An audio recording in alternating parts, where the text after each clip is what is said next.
Yes మనతో చేమకుర్తి శ్రీకాంత్ ఉన్నారు. గత 4 రోజులుగా ఆంధ్రప్రదేశ్లో ఉన్న 700 కోట్ల భూ స్కామ్ జరిగిందంటూ ఒక వివాదం నడుస్తోంది. సో సింగ్ అనే సబ్ రిజిస్ట్రార్ వ్యవహారంలో చేమకుర్తి శ్రీకాంత్ కొంతమంది పెద్దలకు బినామీగా వ్యవహరించారంటూ కొన్ని సంచలనమైన ఒక లేఖ రాసిన నేపథ్యంలో చేమకుర్తి శ్రీకాంత్ చుట్టూ వివాదం అంతా కూడా నడుస్తోంది. ప్రస్తుతం చేమకుర్తి శ్రీకాంత్ నాతో పాటు ఇక్కడే ఉన్నారు. శ్రీకాంత్ గారు, బేసిక్గా మీరు నమస్తే అన్న, చెప్పండి. మీరు పారిపోయారు వేరే దేశానికి, మొత్తం సంపాదించిన డబ్బు అంతా కూడా మూట కట్టుకుని వెళ్ళిపోయారు అని కొంత ప్రచారం జరిగింది. మేము కూడా బ్రేకింగ్ చేసాం. వెళ్ళదచ్చుకొని పారిపోయి ఉంటే నేను మీ దగ్గరికి ఎలా వస్తాను చెప్పండి. అసలు బేసిక్గా ఏంటి, ఇంత ముందు అందరిలాగా తప్పులు చేసేసి పారిపోయేసి యుఎస్లోనూ సజ్జల రామరెడ్డి గారి కొడుకులాగానో ఇంకెవరిలాగానో పారిపోయో లేకపోతే నేను ఎక్కడికి వెళ్ళి నేను ఇక్కడే ఉన్నాను, మీ దగ్గరికే వచ్చాను. బేసిక్గా అసలు ఇంత ముందు వరకు చేమకుర్తి శ్రీకాంత్ అంటే ఎవరికీ తెలియదు, మీడియా వాళ్ళకే కాదు, మీడియాలో లేకపోతే బెజవాడలో ఉన్న అతి కొద్ది మందికి మాత్రమే చేమకుర్తి శ్రీకాంత్ తెలుసు. అట్లా బయట కానీ ఒక 4 రోజులుగా కొన్ని వందల కోట్ల స్కామ్లో, అక్రమ రిజిస్ట్రేషన్ల వివాదంలో మీ పేరు ప్రధానంగా వినిపిస్తుంది. ఎందుకు? ఏమంటే నేను మొన్న కూడా మీకు చెప్పాను, నా మీద 600 కోట్లు 700 కోట్లు ఉన్నాయని చెప్తున్నారు. 600 కోట్లు 700 కోట్లు నిజంగా ఆస్తులు ఉంటే నేను గవర్నమెంట్కి రాసేయడానికి నేను సిద్ధంగానే ఉన్నాను. నా పేరు మీద ఎలాంటి ఇల్లీగల్ కానీ సంపాదించుకున్న ఆస్తులు కానీ ఈరోజు వరకు నా మీద ఏదైనా కేసు కానీ ఏదైనా ఎవరైనా వచ్చి నా ఆస్తి కొట్టేసడం మీ దగ్గర, మీ మీడియా దగ్గరికి ఎవరైనా వచ్చారా? సింగ్ అనే లెటర్ని బేస్ చేసుకొని మీరు అందరూ మాట్లాడుతున్నారు. సింగే తప్పు చేసి జైల్లో ఉన్నాడు. సింగ్ అనేవాడే ఒక ముద్దాయి. ప్రతిదీ సింగు నాకు స్నేహితుడే, సింగు నాకు తండ్రి లాంటి వాడే. నేను చెప్తున్నాను, సింగుని ఏసీబీ రైడ్ నేనే చేపించానని అనుకుంటున్నాడు. కానీ నేను ఇప్పుడు కూడా చెప్తున్నాను, ఏసీబీ రైడ్ నేను చేపించలేదు. ఆ ఉద్దేశం మీద ఆయన అలా చెప్పుంటాడేమో అని నేను అనుకుంటున్నాను. మేబీ ఇంకా ఆయన ఎందుకు చెప్పాడన్నది ఆయన వ్యక్తిగతానికి, ఆయన జైల్లో ఉన్నప్పుడు లెటర్లు బయటకు వస్తున్నాయి, ఆయన నిజంగా రాశాడా లేకపోతే లేదా అన్నది కూడా నాకు తెలియదు. ఆ లెటర్ చదివారా మీరు? చదవాలనుకోలేదు నేను. ప్రధానంగా మీ నుంచి ప్రాణహాని ఉంది అనేది సింగ్ చేసిన ఆరోపణ. రెండవది, మీరు ఆయన్ని గోవాకి తీసుకెళ్ళి కిడ్నాప్ చేసి కొట్టి ₹1 కోటి ఆ ఫ్యామిలీ నుంచి వసూలు చేశారనేది ఒకటి మీరు నమ్ముతారు. రెండవది, మీరు జగన్ గారి సతీమణి భారతీరెడ్డి గారికి బినామీ అని రాశాడు అతను. ముందు అసలు మీకు నిజంగా పరిచయం? సార్, ఫస్ట్ మనం మాట్లాడుకుందాం అండి. సింగ్ని నేను గోవా తీసుకెళ్ళి కిడ్నాప్ చేసేసి ₹1 కోటి తీసేసుకొని అని చెప్పి అంటున్నారు కదా. 1 year బ్యాక్ అంటున్నారు. ఇది వాళ్ళ కుటుంబ సభ్యుల దగ్గర నుంచి డబ్బులు తీసుకుని అంటున్నారు. 1 year బ్యాక్ నేను కిడ్నాప్ చేసేసినప్పుడు అప్పుడే వదిలేశానని అంటున్నారు. ₹1 కోటి తీసుకున్నప్పుడు అప్పుడు ఎందుకు వాళ్ళ కుటుంబ సభ్యులు కంప్లైంట్ పెట్టలేదు? ఈరోజు ఎందుకు మాట్లాడుతున్నారు? ఇది మీకు అనిపించట్లేదా? మీరే ఉన్నారండి, ఒకళ్ళు కిడ్నాప్ చేస్తారు, కిడ్నాప్ చేసి డబ్బులు వసూలు చేస్తారు. డబ్బులు వసూలు చేశాక మీరు బయటికి వెళ్ళాక మీరేం చేస్తారు చెప్పండి? ఇమీడియట్లీ కంప్లైంట్ పెడతారా లేకపోతే 1 year తర్వాత వచ్చి కంప్లైంట్ పెడతారా? మీరు చెప్పండి. అంటే ఇప్పుడు అరెస్ట్ అయ్యాడు కదా, అరెస్ట్ అయ్యే ముందు ఇవన్నీ లీక్ చేశాడు. అంటే నేను ఒక్కడే ఎందుకు మునగాలి, నాతో పాటు నా సర్కిల్లో ఉన్న వాళ్ళందరినీ కూడా ముంచాలి అని, అంతేనా? అంతే. ఈ కేసును బయటకు తప్పుదోవ పట్టించడం కోసమో లేకపోతే ఆయన మీద ఉన్న కేసును బయటకు పంపించడం కోసమో మాట్లాడి ఉంటాడని నేను అనుకుంటున్నాను. అది బేసిక్గా శ్రీకాంత్ గారు మీరు ఏం చేస్తుంటారు? నేను కాంట్రాక్ట్లు చేస్తాను, రియల్ ఎస్టేట్ చేస్తానండి. ఎయిర్టెల్ డిస్ట్రిబ్యూషన్ దాదాపు జిల్లాలో నేను 12 సంవత్సరాలు 6 years చేశాను. మా ఫాదర్ Class 1 కాంట్రాక్టర్లో. 1 year బ్యాక్ మా నాన్నగారు చనిపోయారు. మీకు ఈ కాంట్రాక్ట్స్ అన్ని ఎట్లా? ఎక్కడో విజయవాడలో ఇబ్రహీంపట్నంలోనూ గాంధీనగర్లో పనిచేసుకునే సబ్ రిజిస్ట్రారు సింగు, లేకపోతే జిల్లా రిజిస్ట్రారు రామారావు, ఇంకో రిజిస్ట్రార్లతో మీకు సంబంధాలు ఎట్లా? అంటే రియల్ ఎస్టేట్ వ్యాపారంలో నాకు సంబంధాలు ఉన్నాయి. నేను అందరూ సబ్ రిజిస్ట్రార్లతో దాదాపు నాకు స్టేట్లో 40 నుంచి 50 మంది సబ్ రిజిస్ట్రార్ల పరిచయం అండి. వాళ్ళందరితో నాతో స్నేహంగానే ఉంటారు, మంచిగానే ఉంటాం నేను అందరితో కూడా. ఇప్పుడు రియల్ ఎస్టేట్ అన్నప్పుడు ఖచ్చితంగా సబ్ రిజిస్ట్రార్ దగ్గరికి వెళ్ళాలి అండి, పని చేసుకోవాల్సిన అవసరం ఎవరికైనా ఉంటుంది. మామూలుగా ఫ్రెండ్షిప్ చేస్తేనో ఇంకోటి చేస్తానో మామూలుగా ఏ సబ్ రిజిస్ట్రార్ అయినా లీగల్ ప్రాపర్టీకి కూడా డబ్బులు తీసుకోకుండా ఎవడు చేయడండి. ఇది నిజమా కాదా మీరు చెప్పండి? మీడియా ముఖంగా నేను మిమ్మల్ని అడుగుతాను, నిజమే కదా? ₹1కో ₹10 కక్కుర్తిపడో లేకపోతే ఏదో చేసుకోనో వాళ్ళతో ఫ్రెండ్షిప్ చేసుకున్నానే తప్ప అంతకుమించి వాళ్ళకి నాకు ఎలాంటి సంబంధం లేదు. సింగ్ ఎప్పుడైనా నన్ను అడిగితే డబ్బులు ఇచ్చేవాడు, నేను సింగ్కి డబ్బులు ఇచ్చాను. నిజంగా నేను ఇల్లీగల్ వ్యాపారం చేసేవాడిని, నిజంగా నేను అయితే నా అకౌంట్ నుంచి సింగ్ అల్లుడికి ఎందుకు ట్రాన్స్ఫర్ చేస్తాను? ఆ వెట్టెక్స్ అపార్ట్మెంట్ ఎక్కడి నుంచి వచ్చింది? అది ఎందుకు ఏసీబీ ఈరోజు ఫ్రీ చేయలేదు? రామారావు గారికి సింగ్కు వ్యాపార లావాదేవీలు ఉన్నాయి ఆల్రెడీ, గతంలో నుంచి ఉన్నాయి. నేను పరిచయం కాకముందు లావాదేవీలు ఉన్నాయి. విజయవాడలో మీరు వెళ్ళి ఏ సబ్ రిజిస్ట్రార్ని అడిగినా చెప్తారే రామారావుకి సింగ్కి వ్యాపార లావాదేవీలు ఉన్నాయని. వాళ్ళిద్దరి మధ్య చెడినప్పుడు నన్ను మాట్లాడమంటే, నన్ను కలపమంటే నేను పోయి మాట్లాడాను. ఆయన ఏదో నాకు అమౌంట్ ఇవ్వాలి, అది అమౌంట్ ఇప్పిస్తే బాగుంటుంది అన్నప్పుడు నేను సింగ్ కూడా చెప్పాను, అమౌంట్ అది ఇచ్చి పడదబ్బు ఎందుకు ఈ పంచాయతీ అని చెప్పాను. ఆ రికార్డింగ్ కూడా మీ దగ్గర ఉంది కదా. ఇంకోటి నిన్న సింగ్ మాట్లాడిన రికార్డింగ్ నాకు ఒకసారి మీరు రిప్లై చేస్తే నేను దానికి కూడా సమాధానం చెప్దాం అనుకుంటున్నాను. ఒకసారి లెటర్ నుంచి వద్దామండి. ప్రస్తుతం సింగ్ అరెస్ట్ అయ్యాడు. ఆయన రాసిన లెటర్ అనేది సెన్సేషన్ కదా. సో ఈ లెటర్లో రాసిన ప్రధానంగా మీ మీద ఉన్న ప్రస్తావన ఒకటి ఏంటంటే, జగన్మోహన్ రెడ్డి బినామీలుగా చెప్పుకోబడిన వైఎస్ సునీల్ రెడ్డి మరియు జగన్మోహన్ రెడ్డి పిఏగా పనిచేస్తున్న కేఎన్ఆర్, చేమకుర్తి శ్రీకాంత్ అనే వ్యక్తిని నా దగ్గరికి పంపి విశాఖపట్నం, విజయవాడ, రాజమండ్రిలో గల కొన్ని 100 కోట్ల భూములను చేమకుర్తి శ్రీకాంత్, అతని రెండవ భార్య అయిన టీవీ నటి వనం దివ్య అలియాస్ రీతూ చౌదరి, అతని కుటుంబ సభ్యుల పేరు మీద రిజిస్టర్ చేయాలని ఒత్తిడి తీసుకొచ్చారు. అతను చెప్పింది కరెక్ట్ అయితే వనం దివ్య పేరు మీద ఉన్నటువంటి ప్రాపర్టీస్ లిస్ట్ మీరు ఒకసారి తెప్పించండి. కొన్ని 100 కోట్లు అన్నారు. వనం దివ్య పేరు మీద వైజాగ్లో 400 గజాలు, ఒక సైట్ ఒక 150 గజాల స్థలం మాత్రమే వనం దివ్య పేరు మీద ఉంది తప్ప వనం దివ్య పేరు మీద ఎలాంటి ఆస్తులు లేవు. మీరు కావాలంటే డేటా తెప్పించుకోండి ఒకసారి. మీరు డేటా తెప్పించుకొని 100 కోట్ల ఆస్తులు వనం దివ్య పేరు మీద ఉన్నాయంటే ఖచ్చితంగా నా తప్ప నేను ఒప్పుకుంటాను. అసలు మీ పేరు మీద ఉందా? నా పేరు మీద కొన్ని ప్రాపర్టీస్ ఉన్నాయండి. మా నాన్నగారి పేరు మీద ఆస్తులు ఉన్నాయి. నేను రియల్ ఎస్టేట్ చేసేవాడిని కాబట్టి ఎక్కడొకటి ప్రాపర్టీ కొనుక్కుంటాను, చేసుకుంటాను. ఏదైనా ఇల్లీగల్ ప్రాపర్టీస్ ఉంటే, ఓనర్స్ మా సైడ్ ఉంటే, ఏదైనా నాకు తెలుసున్న పరిచయాలు ఎవరో ఒకరి దగ్గరికి తీసుకెళ్ళి మాట్లాడి ఏదైనా క్లియర్ చేసుకునే వాళ్ళమే తప్ప నేను ఎవరిని బెదిరించో ఎవరినో చేసుకోరని సంపాదించుకునేది ఎక్కడ కూడా లేదు. ఇప్పుడు సింగ్ నుంచి అంటే సింగ్ జైలుకి వెళ్ళే ముందు రిలీజ్ చేసిన డాక్యుమెంట్స్ ఇవన్నీ. అవును. సో ఇవి మొన్న మీరు లైవ్లోకి వచ్చినప్పుడు కూడా కొన్ని డాక్యుమెంట్ల గురించి అడిగారు. కొన్ని డాక్యుమెంట్ ఇవన్నీ కూడా కొన్ని ఏమో రిజిస్ట్రేషన్కి సంబంధించిన డాక్యుమెంట్స్, మిగిలిన ఈసీలు తీసినట్టున్నాడు. రాజమండ్రి కానీ, విశాఖపట్నం కానీ, విజయవాడ కానీ, మచిలీపట్నం కానీ, గుడివాడ కానీ, ఎక్కడెక్కడో ఉన్న ప్రాపర్టీస్ అన్ని లిస్టు కొన్ని కోట్ల రూపాయల ప్రాపర్టీ అయితే ఉంది. ఏమంటే ఇంకొక విషయం నేను మీకు చెప్పాల్సింది ఏంటంటే, ఏపీలో అప్పుడు ఎనీవేర్ అనేది జరుగుతుంది. సింగ్ ఒక్కడే చేస్తే రిజిస్ట్రేషన్ అనేది అవ్వదు. సింగ్ రిజిస్ట్రేషన్ చేసినా కానీ ఆ ప్రాపర్టీ డీటెయిల్స్ ఇబ్రహీంపట్నం ఏరియాలో సింగ్ చేస్తున్నాడు కాబట్టి ఇబ్రహీంపట్నం ఏరియాలో నాకు ఒక్క ప్రాపర్టీ మీరు నిరూపించినా మీరు దేనికంటే నేను దానికి సిద్ధంగా ఉన్నాను. గుణదల ఏరియాలో చేశాడు, గుణదలలో నాకు 2 ప్రాపర్టీస్ ఉన్నాయి. గాంధీనగర్ ఏరియాలో చేశాడు, గాంధీనగర్లో నాకు ఎలాంటి ప్రాపర్టీస్ లేవు. విశాఖపట్నంలో ఉన్నమాట వాస్తవమే, రాజమండ్రిలో నాకు ఉన్న వాస్తవమే తప్ప నాకేం 100 కోట్లు 1000 కోట్ల ఆస్తులు నాకేం లేదు. రియల్ ఎస్టేట్ చేసేవాడిని, కొనుక్కునేవాడిని, అమ్మేవాడిని. కావాలంటే మీరు చూడండి, కొనేవాళ్ళం అమ్ముకునేవాళ్ళం తప్ప. వైఎస్ఆర్ కాంగ్రెస్ పార్టీ నేతలతో సంబంధాలు ఉన్నాయి మీకు? వైఎస్ఆర్ నేతలతో నాకు సంబంధాలు అయితే లేవు. కానీ వైఎస్ఆర్సీపీలో ఉన్నటువంటి ఎవరైతే నాయకులు ఉన్న ఓఎస్డీలు, పిఏలతో నాకు సత్సంబంధాలు ఉన్నమాట వాస్తవమే. ఆ రోజు నాకు అప్పుడు గవర్నమెంట్లో ఉన్నట్టు ధనుంజయ రెడ్డి కానీ, కేఎన్ఆర్ కానీ, సజ్జల రామకృష్ణారెడ్డి, ఓఎస్డీ గారు అటువంటి దశరథరామరెడ్డి కానీ, అప్పుడున్న డీజీ రాజేంద్రనాథ్ రెడ్డి గారి గురించి డైరెక్ట్గా సింగ్గానే ఇచ్చారు. వీళ్ళందరితో నాకు సబ్ రిజిస్ట్రార్లతో మంచి సంబంధాలే ఉన్నాయి. నేను లేవు అని నేను ఈరోజు నేను అబద్ధం చెప్పేసి నేను ఇక్కడ నుంచి అనే ఉద్దేశంతో నేను లేను. అంటే ఇందాక మీరు ఇంటర్వ్యూ స్టార్ట్ చేసేటప్పుడు ఒక మాట అన్నారు, సజ్జల రామకృష్ణారెడ్డి కొడుకు మాదిరిగా నేను ఎక్కడికి పారిపోలేదే. అంటే సజ్జల భార్గవ రెడ్డి గురించి మీరు అనేది? భార్గవ గురించి పారిపోయాడు ఆయన? ఎక్కడ పారిపోయాడు కదా, ఆల్రెడీ నేను టీవీలో చూస్తున్నాను, బయట చూస్తున్నాను, మీరు చాలా చోట్ల చూస్తున్నాను కదా. సింగు మీరు మధ్య మాట్లాడుకున్న ఫోన్ కాల్స్ని సింగ్ రికార్డ్ చేసి బయటకు వదిలాడు. అందులో ఒక ఆడియోలో మీ ఇద్దరు కూడా చాలా అభిమానంగా మాట్లాడుకుంటున్నారు. సరే, దట్స్ ఎనఫ్. మీకు ఆయనకు మధ్య ఏ రిలేషన్ ఉందనేది ఇక్కడ సార్. మీరు కేఎన్ఆర్ దగ్గరికి మీరు ఒక వ్యక్తిని తీసుకెళ్లారు. అవును, రామారావుని తీసుకెళ్ళాను. ఓకే, ఏం జరిగింది ఆ రోజు? అసలు సంభాషణ ఏంటి? మీరు చాలా విషయాలు చెప్పారు ఆ రోజు. ఏంటంటే కేఎన్ఆర్కి 50 లక్షలు. ఒక్క నిమిషం. కేఎన్ఆర్కి, రామారావుకి, సింగ్కి వీళ్ళిద్దరి మధ్య గొడవ జరుగుతుంటే సింగ్ని రమ్మంటే సింగ్ నేను రాను, మీ ఇద్దరం ఉంటే రామారావు ఉంటే మేము ఖచ్చితంగా గొడవ పెట్టుకొని కొట్టుకునే పరిస్థితి ఏర్పడుతుంది, నువ్వు మాట్లాడు అని చెప్పాడు. నేను మాట్లాడాను. అక్కడ ఏం జరిగిందో నేను అదే చెప్పాను. కానీ ఈరోజు అది ఏం చెప్పాను కూడా నాకు నిజంగా ఎన్నో ఫోన్ కాల్ చేసుకొని మనం మాట్లాడుకొని ఉంటాం. అది సింగ్కు చెప్తేనే వినాలి తప్ప మనం ఎప్పుడో మాట్లాడింది నాకైతే ఐడియా ఉండదు కదండి. మేబీ నాకైతే కలిసిన మాట వాస్తవం, నేను ఒప్పుకుంటున్నాను. నేను కలవలేదు, మాట్లాడలేదని అయితే నేను చెప్పలేదు కదా మీకు కూడా. ఇప్పుడు జగన్మోహన్ రెడ్డి గారికి పిఏ అతను. అవునండి. కేఎన్ఆర్ అంటే కే నాగేశ్వర రెడ్డి.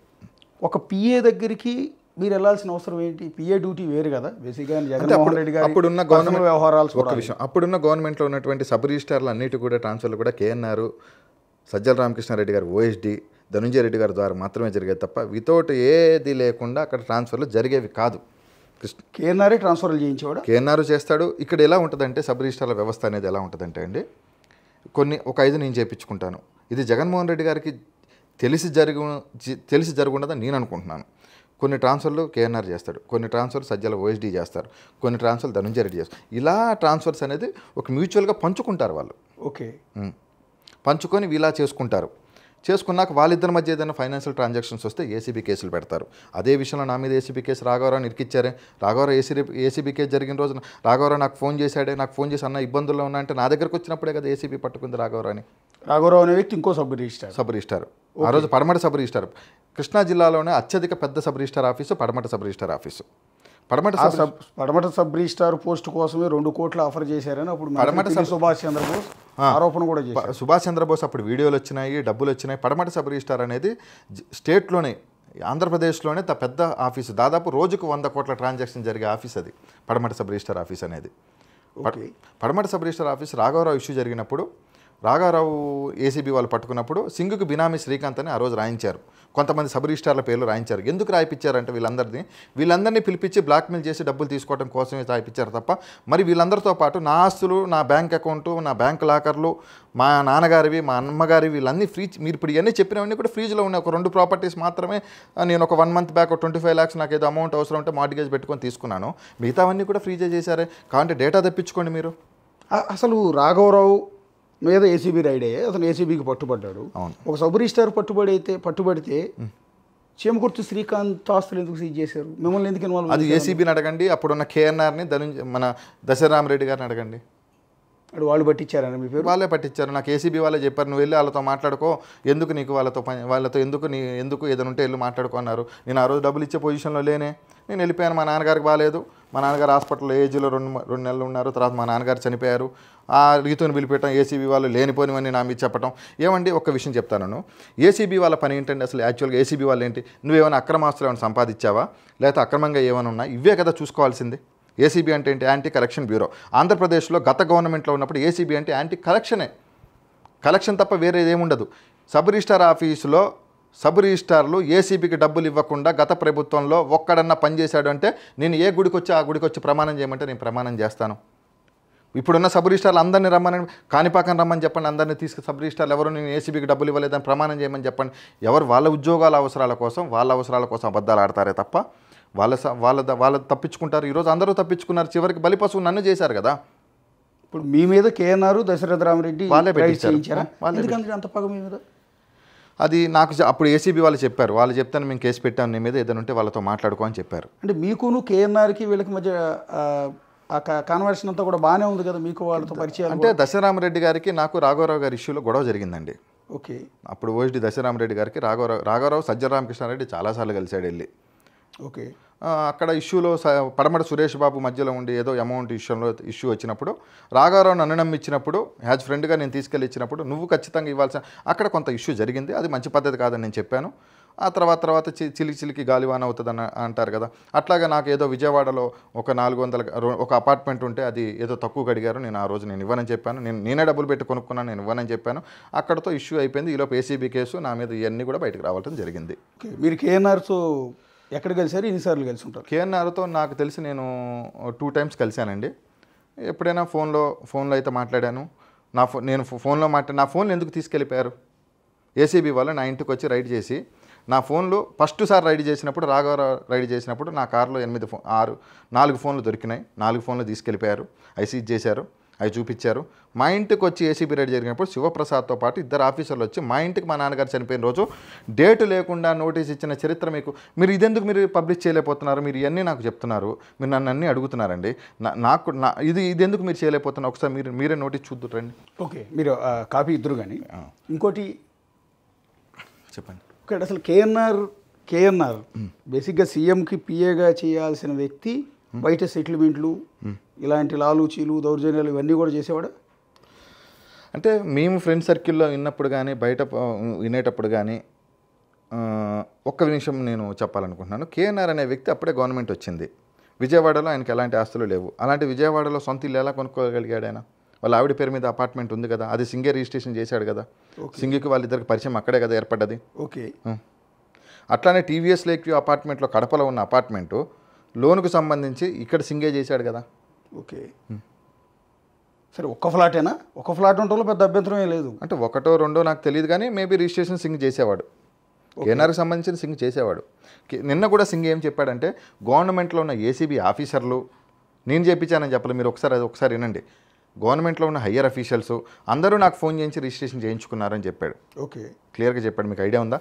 ఇంకొకటి చెప్పాడు, శ్రీకాంత్ తన ఆస్తులు తన బంధువుల పేరు మీద పెట్టుకుంటాడని చెప్పాడు. చూసారా, నా బంధువుల ఆధార్ కార్డులు అన్నీ మీకు తీసుకొచ్చిస్తా, నా బంధువుల పేరు మీద ఎక్కడన్నా ఒక్క ఆస్తి ఉన్నట్టు నిరూపిస్తే, నేను చేయించినట్టు ఆంధ్రప్రదేశ్లో ఎక్కడన్నా నా బంధువుల పేరు మీద ఒక్క ఆస్తి ఉన్నా మీరు రండి, నా ఊరికి నేను తీసుకెళ్తాను, నా బంధువర్గాన్ని మొత్తం పరిచయం చేస్తాను, మా అమ్మగారి బంధువర్గాన్ని పరిచయం చేస్తాను, ఒక్క ఆస్తి మా బంధువుల్లో ఎవరి పేరు మీద ఉన్నా కానీ మీరు చెప్పిన దానికి నేను సిద్ధంగానే ఉంటాను. మీరు ధనుంజయ రెడ్డి పేరు కూడా ప్రస్తావించారు మధ్యలో. ధనుంజయ రెడ్డి గారు కూడా ట్రాన్స్ఫర్ చేయించేవాళ్ళండి. ధనుంజయ రెడ్డి గారు ఒక ఆయన ఉంటాడు, ఒక రిలేటివ్ ఉంటాడు, ఏదన్నా ఆయనతో మాట్లాడతారు. ఆయన పొద్దున్న 6 మాత్రమే తాడేపల్లిలో కలుస్తాడు. వాళ్ళు ఎవరు ఫోన్లతో మాట్లాడరు, ముందు ఇన్ఫర్మేషన్ ఉంటేనే వెళ్ళి కలుస్తారు. ఆ పలానా చోట కలుస్తాం, మాట్లాడుకుంటాం, తెల్లారి పొద్దున ఆర్డర్ వస్తుంది. ఓకే, అంతే. ఇంకెవరెవరు చేసేవారండి మీకు వైఎస్ఆర్ కాంగ్రెస్ పార్టీ పర్టికులర్గా ఎక్కువగా సంబంధించిన వ్యక్తులు? అక్కడ ఉన్న పరిస్థితుల్లో సజ్జల రామకృష్ణారెడ్డి గారు, ఓఎస్డీ దశరామరెడ్డి దగ్గర జాఫర్ అని ఉంటాడు. ఆ జాఫర్ ఫోన్ పేలు చెక్ చేసుకుని అన్నీ తెలిసిపోతాయి. జాఫర్ సజ్జల రామకృష్ణారెడ్డి ఓఎస్డీ గారికి టోటల్గా చేసేది ఫైనాన్షియల్ ట్రాన్సాక్షన్స్ మొత్తం చేసేది జాఫర్ దగ్గర నుంచే జరుగుతాయి. ఓకే, అతను ఏంటండి? జాఫర్ అనేది ఆ రోజు ఉన్న ఎంప్లాయ్ సజ్జల రామకృష్ణారెడ్డి గారికి. ఓకే, పడమటి సురేష్ బాబే సజ్జల రామకృష్ణారెడ్డి గారు ఓఎస్డీ నాకు పరిచయం చేశాడు. ఓకే, ఈ పడమటి సురేష్ బాబు ప్రస్తావన ఏంటంటే, ఇంకోటి ఓఎస్డీ దశరామరెడ్డి వ్యక్తి గురించి మనం మాట్లాడాలంటే, దశరథ రామరెడ్డి అనేవాళ్ళు జైలు శాఖ సూపరింటెండెంట్గా ఉండేవాళ్ళు. అప్పుడు జగన్మోహన్ రెడ్డి గారు జైల్లో ఉన్నప్పుడు ఓఎస్డీ దశరామరెడ్డి గారు ఇక్కడ చెర్లపల్లిలో చెంచల్గూడ జైల్లో ఉన్నప్పుడు ఆయన ఉండేవాడు. కావాలని డిప్యుటేషన్ మీద ఆయన తీసుకొచ్చుకొని ఓఎస్డీ కింద పెట్టుకున్నారు సజ్జల గారు. ఓకే, సజ్జల డైరెక్ట్ ఇన్వాల్వ్మెంట్ ఉండేది తప్ప ఇట్లాంటి వాటిలో? ఇప్పుడు సజ్జల డైరెక్ట్ ఇన్వాల్వ్మెంట్ ఉండాలంటే ఒక ట్రాన్స్ఫర్ ఓఎస్డీ చెప్తే అయితే ఎవరు చేయరు కదండి. ఓకే, అంటే నాకు తెలిసినంతవరకు ఇప్పుడు సజ్జలు ఉన్నాడంటేనే మనం ఓఎస్డీ దగ్గరికి వెళ్తాం, కానీ లేకపోతే ఓఎస్డీ దగ్గరికి వెళ్ళి ఓఎస్డీతో అయిపోద్ది అనుకుంటే మనం వెళ్ళాం కదా. అంటే ఒక సబ్ రిజిస్ట్రార్ ట్రాన్స్ఫర్ కింద తీసుకునేవాళ్ళు అండి మీకు తెలిసినంతవరకు? అంటే సబ్ రిజిస్ట్రార్లను నేను తీసుకెళ్ళి పరిచయం చేసానండి. వాళ్ళు ఫైనాన్షియల్ మాట్లాడుకునే వాళ్ళు, తర్వాత వాళ్ళిద్దరికి ఏదైనా ఫైనాన్షియల్ ట్రాన్సాక్షన్ వస్తే నాకు చెప్పేవాళ్ళు, పలానా చోట డబ్బులు ఇవ్వలేదు చెప్పు అంటే నేను చెప్పేవాడినే తప్ప అంతకుమించి నాకు ఇందులో ఎలాంటి ఇన్వాల్వ్మెంట్ లేదు. నేను ఎప్పుడైనా రిజిస్ట్రేషన్స్ చేయించుకునే వాళ్ళు నాకు ఎప్పుడైనా పరిచయం ఉంటారు కదా, నాకు ఏదో ఒక రకంగా ఉపయోగపడతారని నేను చేశాను. అబద్ధం ఎందుకు దీంట్లో? నా ఫ్రెండ్షిప్లోనో లేకపోతే ఇప్పుడు సింగ్ ఇన్ని రికార్డింగ్లు చెప్పాడండి. ఎక్కడన్నా సింగ్ నాకు నేనుగా ఒక 5 లక్షల రూపాయలు అడగంగా మీరు ఎక్కడైనా ఏ రికార్డింగ్లో విన్నారా? అంటే బేసిక్గా ఇప్పుడు మొన్న ఈ ప్రస్తావన వచ్చిన దగ్గర నుంచి మిమ్మల్ని లైవ్లోకి తీసుకుని మేము మాట్లాడిచ్చిన దగ్గర నుంచి ఒక 30 కాల్స్ వచ్చి ఉంటాయి నాకు. అది కూడా విజయవాడ చుట్టుపక్కల అన్ని పొలిటికల్ లీడర్లు కావచ్చు, సబ్ రిజిస్టార్లు కావచ్చు, కొంతమంది రన్నింగ్లో ఉన్నవాళ్ళు, కొంతమంది మీరు తెలిసిన వాళ్ళు, మీతో పరిచయం ఉన్నవాళ్ళు. వాళ్ళలో ఒక్కళ్ళు కూడా మీ గురించి మంచిగా చెప్పట్లా. అంటే నేను is a real estate broker, mediator. అవునండి. ఇంకా పచ్చిగా చెప్పాలంటే హైదరాబాద్లో అమ్మాయిలతో వ్యాపారం చేస్తాడు. చూపిమనండి ఒక అమ్మాయితో నేను వ్యాపారం చేసినట్టు. ఏ అమ్మాయినైనా చెప్పండి. సినిమా అప్కమింగ్ హీరోయిన్లందరినీ కూడా మీరు గోవా తీసుకెళ్లి బిజినెస్ చేస్తుంటారు అనేది మీ మీద ఉన్న అలిగేషన్. చాలామంది చెప్పింది నిజమని కాదు, ఇక్కడ మేము వచ్చిన ఆరోపణలను క్లారిటీ తీసుకునే ప్రయత్నంలో బాగా అడుగుతున్నాం. దానికి సంబంధించిన ఆధారాలు ఎక్కడ కూడా లేవండి. మీకు అది అనిపిస్తుందా? సినిమా ఇండస్ట్రీలో అప్కమింగ్ హీరోయిన్తో కానీ ఛాన్సుల కోసం వెతుక్కుంటున్న అమ్మాయిలతో మీకు పరిచయాలు ఉన్నాయి? ఒక్క నిమిషం, నాకు అర్థం. ఛాన్సుల కోసం వెతుక్కునే వాళ్ళతో నాకు పరిచయాలు ఉన్నాయి. నాకు ఇండస్ట్రీలో చాలామంది పరిచయాలు ఉన్నమాట వాస్తవం. నేను రీతూ చౌదరి అనే అమ్మాయి ఇండస్ట్రీ అమ్మాయినే చేసుకున్నాను. ఆ అమ్మాయి ద్వారా నాకు చాలామంది ఫ్రెండ్స్ పరిచయం. అందరూ నన్ను అన్నయ్య అని పిలుస్తారు తప్ప, మేము అందరం ఫ్రెండ్ సర్కిల్లో ఉంటాము, సరదాగా ఉంటాం తప్ప ఈ రకమైనటువంటి వాళ్ళు చేయరు. నేను ఏ రోజు వాళ్ళని అడగలేదు అట్లా. ఎప్పుడు వాళ్ళని కూడా మేము చూడలేదు ఎప్పుడు అట్లా కూడా. రీతూ చౌదరికి మీకు ఎందుకు గ్యాప్ వచ్చిందండి? రీతూ చౌదరికి నాకు ఏసీబీ ఇష్యూ దగ్గర నుంచి గొడవలు స్టార్ట్ అయినండి. ఏసీబీ వాళ్ళు రీతుకు చాలా లేనిపోయినవన్నీ చెప్పారు, లేనిపోయినవన్నీ క్రియేట్ చేశారు. ఆ అమ్మాయికి లేనిపోని అసలు ఏమంటే ఒక విషయం చెప్తానండి. ఎప్పుడో గతంలో మామూలుగా ఉన్న దాని దగ్గర నుంచి తీసుకొచ్చేసి అమ్మాయికి లేనిపోని చెప్పి భయభ్రాంతులకు గురి చేసినప్పుడు ఏ ఆడపిల్ల కూడా పెళ్లి చేసుకున్నాక 1 ఇయర్కు మేము ఏసీబీ రైడ్ జరిగినంత వరకు రీతు నేను బాగానే ఉన్నామే. ఏసీబీ రైడ్ జరిగిన రోజు నుంచే నాకు గొడవలు స్టార్ట్ అయినాయి. శ్రీకాంత్ వెళ్ళిపోతాడు, జైలుకి వెళ్ళిపోతాడు, పర్మనెంట్గా రాడు అని బెదిరించి భయప్రాంతులకు గురి చేశారు రీతుని. ఆ రోజు నుంచి రీతుకు నాకు మాటలు. ఆ తర్వాత 2-3 మంత్స్ మాట్లాడుకున్నాం. ఎవరికైనా భయం ఉంటుంది కదా, ఆడపిల్లకి నాకైనా భయం ఉంటుంది, ఆ అమ్మాయికైనా భయం ఉంటుంది. మీ ఇద్దరు లవ్ మ్యారేజ్ అండి? Inter caste marriage and love marriage అండి. ఓకే. ఆ తర్వాత మీరు మళ్ళీ పెళ్లి చేసుకోలేదు? ఇంకా చేసుకోలేదు, ఇంకా డైవర్స్ అవ్వలేదు రీతుకి. నాకు అట్ ప్రెజెంట్ నడుస్తుంది. మొన్న కూడా మీకు చెప్పాను. కానీ ఒక డాక్యుమెంట్ సింగ్ రిలీజ్ చేసిన దాంట్లో ఒక ప్రాపర్టీ అమ్మాయి పేరు మీద పెట్టినప్పటికీ రీతు ఒక డాక్యుమెంట్ అయితే నేను ఇప్పుడు కూడా చెప్తాను. అది ప్రేమతో చేశారా? ప్రేమతోనే చేశానండి. అది కూడా పవర్ చేశాను. జీపీఏ చేశారు? నేను ఉండట్లేదు అప్పుడు 15 రోజులు బయటకు వెళ్తున్నాను. అప్పుడు ఉన్న పరిస్థితుల్లో నేను చేశాను. ఛత్తీస్గఢ్ వెళ్తున్నాను. ఇప్పుడు ఈ ఎంటైర్ వ్యవహారంలో ఎక్కువగా మీకంటే కూడా ఎక్కువ బదనాం అయింది రీతు చౌదరి. ఆ పాప అమ్మాయికి లేనిపోని ఆపాది. ఈరోజు చెప్తున్నాను, మీరు మీడియా ముఖంగా ఫస్ట్ చేయాల్సింది ఏంటంటే రీతు చౌదరికి దీనికి ఎలాంటి సంబంధం లేదు. యా రీతూ చౌదరికి దీనికి ఎలాంటి సంబంధం లేదు. రీతూ చౌదరికి అనే వ్యక్తికి వీళ్ళెవరు కూడా తెలియదు. మహా అంటే సింగో 1-2 టైమ్స్ ఆఫీసులోనే ఎక్కడో మామూలుగా అలా కలిసి ఉంటారు తప్ప రీతూకి ఈ ఆఫీసర్లకి రీతూకి అసలు ఈ వ్యవస్థ గురించే తెలియదు. ఈ టోటల్గా ఈ ప్రాపర్టీస్ కాస్ట్ ఎంత ఉంటుందండి? ఏసీబీ ఆల్రెడీ ఫ్రీజ్ చేసిందని చెప్తున్నారు కదా. ఏసీబీ అన్ని ఫ్రీజ్ చేసి ప్రాపర్టీస్ అంటే పూర్వం నుంచి ఉన్న ఆస్తులు అంటే పూర్వజిత ఆస్తులు క్యాలిక్యులేషన్ చేయడం అనేది మార్కెట్ వాల్యూ అనేది తెలియడం కష్టం. నేను కొనుక్కొని ఉంటే ఒక 50 లక్షలు 60 లక్షలు 30 లక్షలు 40 లక్షలు చిన్న చిన్నవి నా పేరు మీద ఉన్నాయని మీరు ఒకసారి చెక్ చేయండి. 20 లక్షలు 7 లక్షలు 8 లక్షల ప్రాపర్టీస్ కూడా ఉంటాయి. నేను కొనుక్కుంటాను, అమ్ముకుంటాను. ఏదైనా లిటిగేషన్ ప్రాపర్టీ ఉంటే చేపించుకుంటాను, మాట్లాడతాను, ఎవరో ఒకరితో ఉంటే చెప్పించుకుంటాను, ఓనర్ సైడ్ ఉంటే చేసుకుంటాము. అయితే పని అవుతుంది, లేకపోతే లేదు. మొత్తం రియల్ ఎస్టేట్లో సంపాదించింది, రియల్ ఎస్టేట్లో చేసుకున్నది, దీనిలో సంపాదించింది, దీంట్లో సంపాదించుకున్నానండి. ఓకే. ఇందాక మీరు అన్నారు దొంగలు ఉన్నారు, దొంగలను వదిలేస్తున్నారు. ఎవరు వదిలేశారు? ఏంటి మీకు తెలిసిందా చెప్పండి, మొహమాటం ఏం లేదు. ఏమన్నా నాకు భయం లేదండి, ఇక్కడికే వచ్చాను, డైరెక్ట్గా వచ్చాను, నాకు భయం లేదు. ఇప్పుడు టాపిక్ అనేది మీరు వేరే టాపిక్లోకి తీసుకెళ్లారు. ఆ టాపిక్ మాట్లాడుకుందాం. ఆ టాపిక్ రికార్డింగ్ ఉంది కాబట్టి ఆ టాపిక్ మాట్లాడడానికి నేను కూడా రెడీగానే ఉన్నాను. నాకు తెలియదని నేనేం చెప్పలేదే మీకు, నాకు తెలియదని నేను చెప్పాను. అతను అమ్మాయిలు పిచ్చోడని మాతో చాలాసార్లు చెప్పాడు అతను. అది ఆయన అడగండి పిలిపించినప్పుడు. ఆయన అంటే ఇక్కడ ఒక డీజీపీగా పనిచేసిన వ్యక్తి, అప్పట్లో ఏసీబీ డీజీగా పనిచేసిన వ్యక్తికి సంబంధించిన అల్లుడితో మీకున్న పరిచయాలు ఉన్నాయండి. ఒక చోట ఏమన్నా జరిగితే పోయి పోలీసులకు చెప్పుకుంటారండి. అక్కడ కూడా జరగట్లేదంటే డీజీపీ దగ్గరికి పోయి ఫిర్యాదు చేసుకుంటున్నాడు. అలాంటి డీజీపీ అల్లుడే ఇలాంటి తప్పుడు పనులు చేస్తున్నప్పుడు, అతన్ని అలాంటి వ్యక్తితో మీరు కలిసి ఉన్నప్పుడు ఆటోమేటిక్గా లోకం మిమ్మల్ని తప్పట్టేది. లోకం తప్పంటదంటే అండి, అప్పుడున్న పరిస్థితుల్లో నా ఆల్రెడీ ఏసీబీ మొత్తం ఫ్రీజ్ చేసేసింది. నేను ఎంతసేపు నేనేమనుకుంటాను, నా ఆస్తులు అన్ఫ్రీజ్ అవ్వాలి, నేనేదో బయటపడాలి, నేనేదో కష్టపడి సంపాదించుకున్నాను, నా బాధలు, నాకు ఇబ్బందులు, ఈ కేసులు ఇవన్నీ నాకెందుకని ఏ మనిషి నా ప్లేస్లో మీరున్నా అదే ఆలోచిస్తారండి. నా ప్లేస్లో మీరున్నా అదే ఆలోచిస్తారు. నా ఇబ్బందులు నన్ను ఎంత ఇబ్బందులు గురి చేశారో నాకు తెలుసండి. ఓకే, ఇప్పటివరకు మీ ఆస్తులన్నీ ఏసీబీ సీజ్ 2 ఉంటే 2 ఎప్పుడు మొన్న 50 లక్షలు ఇప్పుడు కావాలంటే 25 లక్షలు ఇప్పుడు అప్పు తీసుకున్నా మార్టిగేజ్. సో అల్టిమేట్గా మీరు ఏం చెప్పాలనుకుంటున్నారండి? బేసిక్గా మిమ్మల్ని ముంచింది ఎవరు, మిమ్మల్ని బలిపశువు చేస్తున్నది ఎవరు, మీ జీవితంతో ఆటలాడుకున్నది ఎవరు? ఇప్పుడు ఒక దశలో మీ మీద అలిగేషన్స్ చేస్తున్నప్పుడు మీరు ఒక కోణంలో నిందితుడు, రెండో కోణంలో బాధితుడు కూడా. 2 యాంగిల్స్ కనపడుతున్నాయి ఇక్కడ. నష్టపోయారు. నేను మాట్లాడిన దాని ప్రకారం నేను నిందితుని అనుకుంటున్నారా, మీరు బాధితుని అనుకుంటున్నారా? రెండూ కనిపిస్తున్నాయి. అంటే నేనేమంటానంటే ఇన్ని ఆస్తులు మీ పేరు మీద ఎందుకు ఉన్నాయి అనేది. ఏమీ లేకపోతే ఇప్పుడు నా పేరు అశోక్ కుమార్ అండి, పలానా బిగ్ టీవీ రిపోర్టర్ అశోక్ మీద లెటర్ రాయలేదు. ఒక్క నిమిషం, మీరు నా ఆస్తుల గురించి మీకు చెప్తా ఇటువంటి దాన్ని క్లారిఫై చేద్దామని నేను ఇవాళ వచ్చాను. సార్ ఇప్పుడు మీరు పొద్దు నుంచి ఒకటి రాస్తున్నారు, ఏమని రాస్తున్నారు? పాన్ కార్డు లేకుండా రిజిస్ట్రేషన్ చేశారు. పాన్ కార్డు అనేది ఆధార్ కార్డుకి లింక్ ఉంది. ఈరోజు ఆధార్ కార్డు నెంబర్ ఉంటే పాన్ కార్డు ఎక్కర్లేదు. మన ఏదైనా ఇన్కమ్ ట్యాక్స్ సంబంధించిన ఏదైనా ఉంటే పాన్ కార్డుకు సంబంధించింది ఆధార్ కార్డు లింకే పాన్ కార్డు. నా ఆధార్కి పాన్ కార్డు ఆల్రెడీ ఫ్రీడ్ అయి ఉంది. నాకు ఆల్రెడీ మేము ఇన్కమ్ ట్యాక్స్ పే చేస్తున్నాను. లాస్ట్ 2 ఇయర్స్ నుంచి ఏసీబీ ఫ్రీ చేసింది కాబట్టి నేను ఇన్కమ్ ట్యాక్స్ ఫైల్ చేయలేదు లాస్ట్ 2 ఇయర్స్. అంతకుముందు మేము దాదాపు 15 సంవత్సరాల నుంచి ఇన్కమ్ ట్యాక్స్ పే చేశాము. కావాలంటే మీరు ఐటీకి మీరు ఒక లెటర్ రాసి నాకు సంబంధించిన ఇన్కమ్ ట్యాక్స్ రిటర్న్స్, మా నాన్నగారి రిటర్న్స్ అన్నీ కూడా మీరు తెప్పించుకోండి. తెప్పించుకున్నాక ఒకవేళ నా తప్పు రైట్ అనేది మీరు డిసైడ్ చేయండి. ఓకే, పొద్దు నుంచి నేనేదో పాన్ కార్డు లేకుండా చేశాను. ఒకరోజు పార్టీషన్ డాక్యుమెంట్ అనేది జరుగుతుంది. అంటే పార్టీషన్ అనేది ఒక 4 వ్యక్తుల మధ్య 3 వ్యక్తుల మధ్య డాక్యుమెంట్ జరుగుతుంది. ఆ తర్వాత రిజిస్ట్రేషన్ అనేది ఖచ్చితంగా వాళ్ళు అమ్మన్నప్పుడు కొన్నప్పుడు మనం జరుగుతుంది. ఇప్పుడు మీరు చెప్పింది ఇది ఏంటి? 25 లక్షల రూపాయలు చీమకుర్తి కామేశ్వరమ్మ అంటే మా బామ్మగారు మా నాన్నగారికి ఇచ్చిన పార్టీషన్. మా నాన్నగారు దగ్గర నుంచి ఇప్పుడు నేను దొంగతనం చేసేవాడిని, దొరతనం చేసేంటే నా కుటుంబ సభ్యులను పెట్టుకోను కదండి. మీరు అన్నట్టు చెప్పండి. నేను నిజంగా తప్పుడు పని చేసేవాడిని అయితే, నేను తప్పుడు పని చేసామంటే నా కుటుంబ సభ్యుల పేరు పెట్టుకుంటానా, ఎవరైనా పేరు పెట్టుకుంటానా? మీరు చెప్పండి. మీరు ఒకసారి ఆలోచించి, మీరే ఉన్నారు సార్, మీరైతే ఏం చేస్తారు? చీమకుర్తి కామేశ్వర్ అంటే మా నాన్నగారు వాళ్ళ అమ్మ, మా నాన్నగారు వాళ్ళ అమ్మ దగ్గర నుంచి మా నాన్నగారికి వచ్చింది, మా నాన్నగారి దగ్గర నుంచి నాకు వచ్చింది, నా దగ్గర నుంచి రీతుకి నేను పవర్ ఇచ్చా ఆ రోజు. ఆ డాక్యుమెంట్ ఇగో ఈ డాక్యుమెంట్ ఒకటి. ఇది agreement of GPA. This is not a sale deed. ఇది agreement of sale deed. Only నేను అమ్ముకోవడానికి మాత్రమే పనిచేస్తే తప్ప దేనికి పనిచేయదు. ఇది 5.5% ట్యాక్స్ కట్టుకున్నాము. ఇది 50 లక్షల రూపాయలు సంబంధించిన ప్రాపర్టీ. ఇది మేము కొనుక్కున్నాం. ఇప్పటికీ అది ఇబ్బందులోనే ఉంది. మీరు ఒకసారి మీరు చెక్ చేసుకోండి. ఈ కిషోర్ కుమార్ దగ్గర ఇది కిషోర్ కుమార్ అనే వ్యక్తికి సంబంధించిన ప్రాపర్టీ. ఇది మా నాన్నగారు కొనుక్కున్నారు. సింగ్ గారి బినామీ కిషోర్ కుమార్. సింగ్ గారి బినామీ కిషోర్ కుమార్. సింగ్ నాకు పరిచయస్తుడు కాబట్టి నాకు ఆ రోజు నాకు ఏదైనా అపార్ట్మెంట్ కావాలంటే దీనికి కాగితాలు లేవు, కాగితాలు పోయినాయి శ్రీకాంత్, నువ్వు రిజిస్ట్రేషన్ చేసుకుంటా అంటే సార్ నాకు రిజిస్ట్రేషన్ చేయండి, ఒక 10 లక్షల రూపాయలు తక్కువకి ఇస్తా అంటే నేను కొనుక్కుంటున్నానని చెప్పి మా నాన్నగారు బ్యాంక్ అకౌంట్ నుంచి కావాలంటే ఆర్టీజీఎస్ నెంబర్లు కూడా డాక్యుమెంట్లో మెన్షన్ చేసి ఉంటాయి, ఒకసారి చెక్ చేయండి.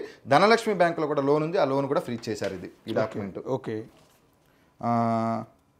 ఇది 7,50,000 తాడిపల్లి సుబ్బారావు నుంచి గాజుల పుష్పకు సంబంధించింది 7,50,000 రూపాయల డాక్యుమెంట్. ఇది నాకు సంబంధించిందే కాదు, ఇది ఆల్రెడీ అమ్మేసుకున్నారు కూడా. ఓకే, ఇది కూడా సేమ్. ఓకే. ఇంకొకటి, ఇప్పుడు 2,50,00,000 రూపాయలు అనేది మార్టిగేజ్ వాల్యూ. దాదాపు 14 మంది ఇక్కడ ఉన్నాం మేము.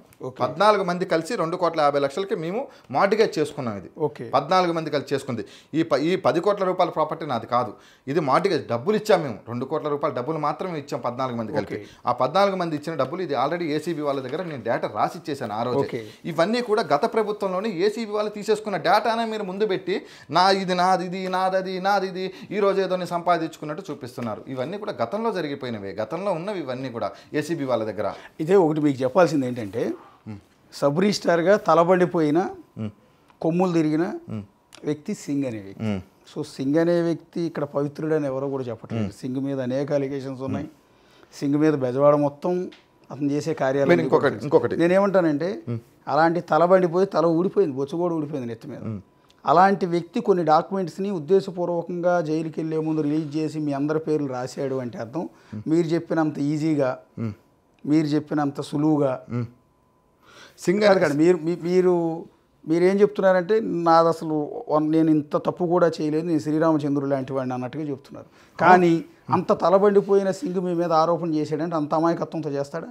ఇన్ని డాక్యుమెంట్లు రిలీజ్ చేశాడు అంటే సార్ అవన్నీ సింగ్ దగ్గర చేసినవి కాదు సార్. ఇవి మీరు కోచింగ్ చేస్తారు అన్న విషయం అతనికి తెలియదా? ఎవరికి? ఇవన్నీ సింగ్ రిలీజ్ చేసిన డాక్యుమెంట్స్. సింగ్ రిలీజ్ చేశాడు. అంత తెలివిగా మీరు వీటన్నిటిని ప్రతి డాక్యుమెంట్ని పట్టుకుని ఇది నాది కాదు, ఇది నాది, ఇది అని చెప్పి నేను చెప్తున్నా కదా సార్, నాకు కాదు. అంత తేలిగ్గా మీరు తప్పించుకునే అవకాశం ఉంటే ఇన్ని డాక్యుమెంట్ రిలీజ్ చేసి అంత సార్ తక్కువ మా పేరు మీద ఉన్న డాక్యుమెంట్లు 5-6 సార్, మిగతావన్నీ వేరే వాళ్ళ పేరు మీద ఉన్నాయి కదా. ఓకే, ఇక్కడ మిమ్మల్ని సూటిగా అడుగుతున్నాండి. సింగ్ కానీ రామారావు, రాఘవరావు వీళ్ళ ముగ్గురుతోనే ఇంకా మిగిలిన సబ్ రిజిస్టార్లతో అందరూ పరిచయం. అందరు నాగేశ్వర, ఇప్పుడు ఉన్న ఇబ్రహీంపట్నం నాగేశ్వర పరిచయమే, తిరువూరు సబ్ రిజిస్టారు జగన్ పరిచయమే, త్రిపుల్ ప్రసాద్ పరిచయమే, ప్రసాద్ గారి పరిచయమే, చైతన్య. సార్ ఇప్పుడు టాపిక్ వచ్చింది కాబట్టి మనం వాస్తవం టాపిక్ మాట్లాడుకుందాం. మీరు అంతకుముందు గవర్నమెంట్లో ఏ తప్పు జరగలేదని మీరు అంటున్నారు కదా. అంతకుముందు గవర్నమెంట్లో చైతన్య మీద కేసు ఉన్నప్పుడు పడమట సబ్ రిజిస్టర్ ఆఫీసులో నైట్ ఎఫ్ఐఆర్ ఆపేసి నైట్ ఎందుకు చైతన్యాన్ని ఏసీబీ వాళ్ళు పట్టుకుందామని చెప్పేసి ఆ క్షణంలో ఎందుకు ఆగిపోయారు ఏసీబీ వాళ్ళకి? ఎవరి వల్ల ఆగిపోయారు ఏసీబీ వాళ్ళు? ఇంకో సబ్ రిజిస్టర్ పడమట సబ్ రిజిస్టర్ రాఘవరావు తర్వాత పడమట సబ్ రిజిస్టర్ చైతన్యాన్ని ఏపీయటం కోసం రాఘవరావు మీద రైడ్ జరిగింది. ఓకే, పోస్టింగ్ కోసం. రాఘవరావు ఎవరైనా ఐపీఎస్ అధికారికి తమ్ముడు అయినా? ఐపీఎస్ అధికారికి బంధువు కాదు, ఐపీఎస్ అధికారికి చాలా క్లోజ్. ఓకే ఓకే, నేను ఆయన పేరు చెప్పాలనుకోవట్లేదు ఎందుకంటే ఇది 2014-19 టీడీపీ హయాంలో. ఓకే, మరి ఆ రోజు ఎందుకు చైతన్య మీద అయిన ఎఫ్ఐఆర్ని ఎందుకు ఆపేశారు? పిహెచ్డి రామకృష్ణ గారిని అడగండి ఒకసారి, ఆయన సిన్సియర్ ఆఫీసరే.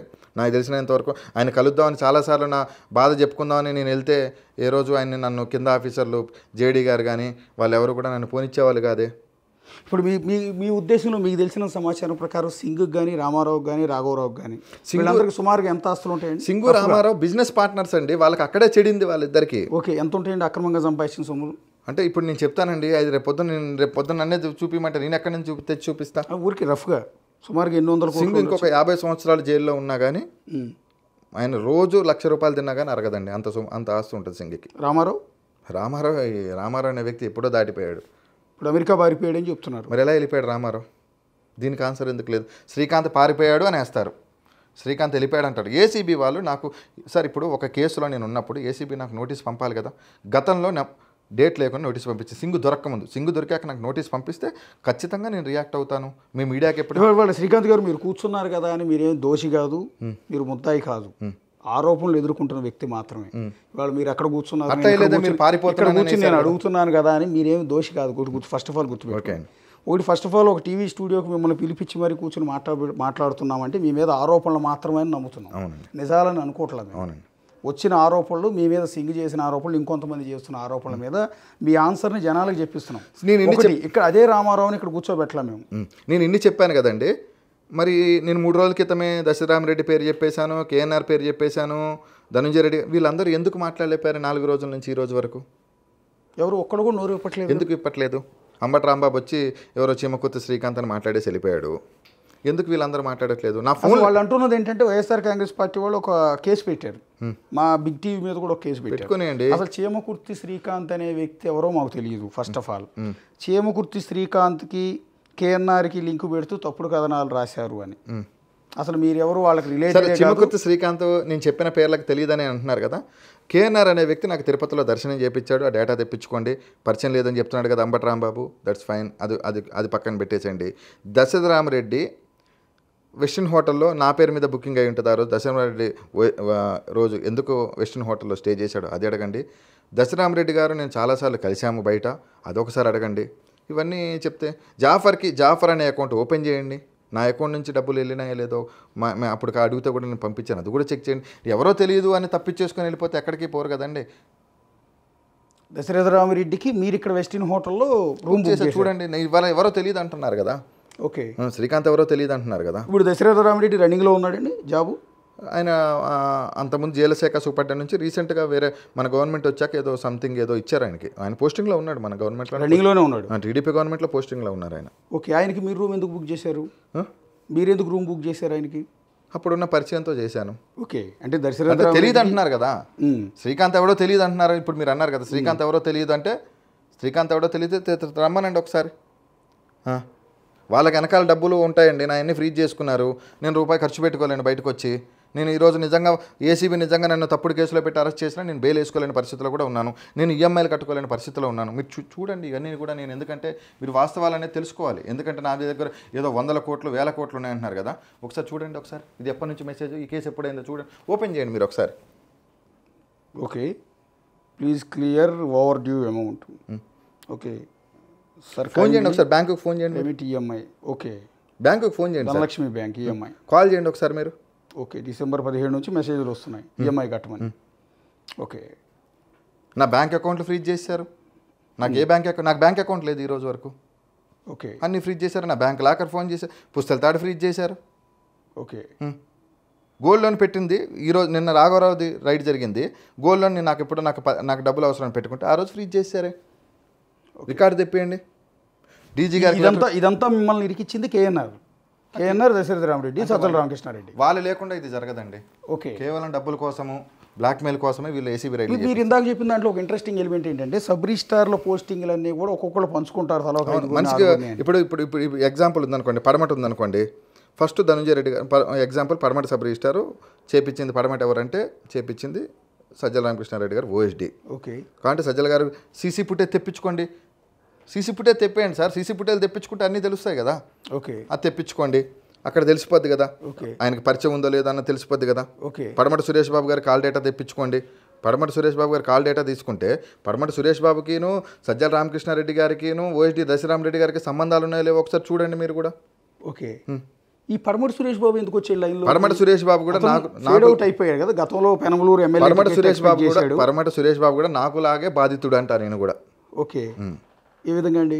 అంతే, ఈ వీళ్ళ దగ్గర వీళ్ళు ఏం లేదు సార్, ఒక గ్రూప్గా డివైడ్ అయిపోతారు.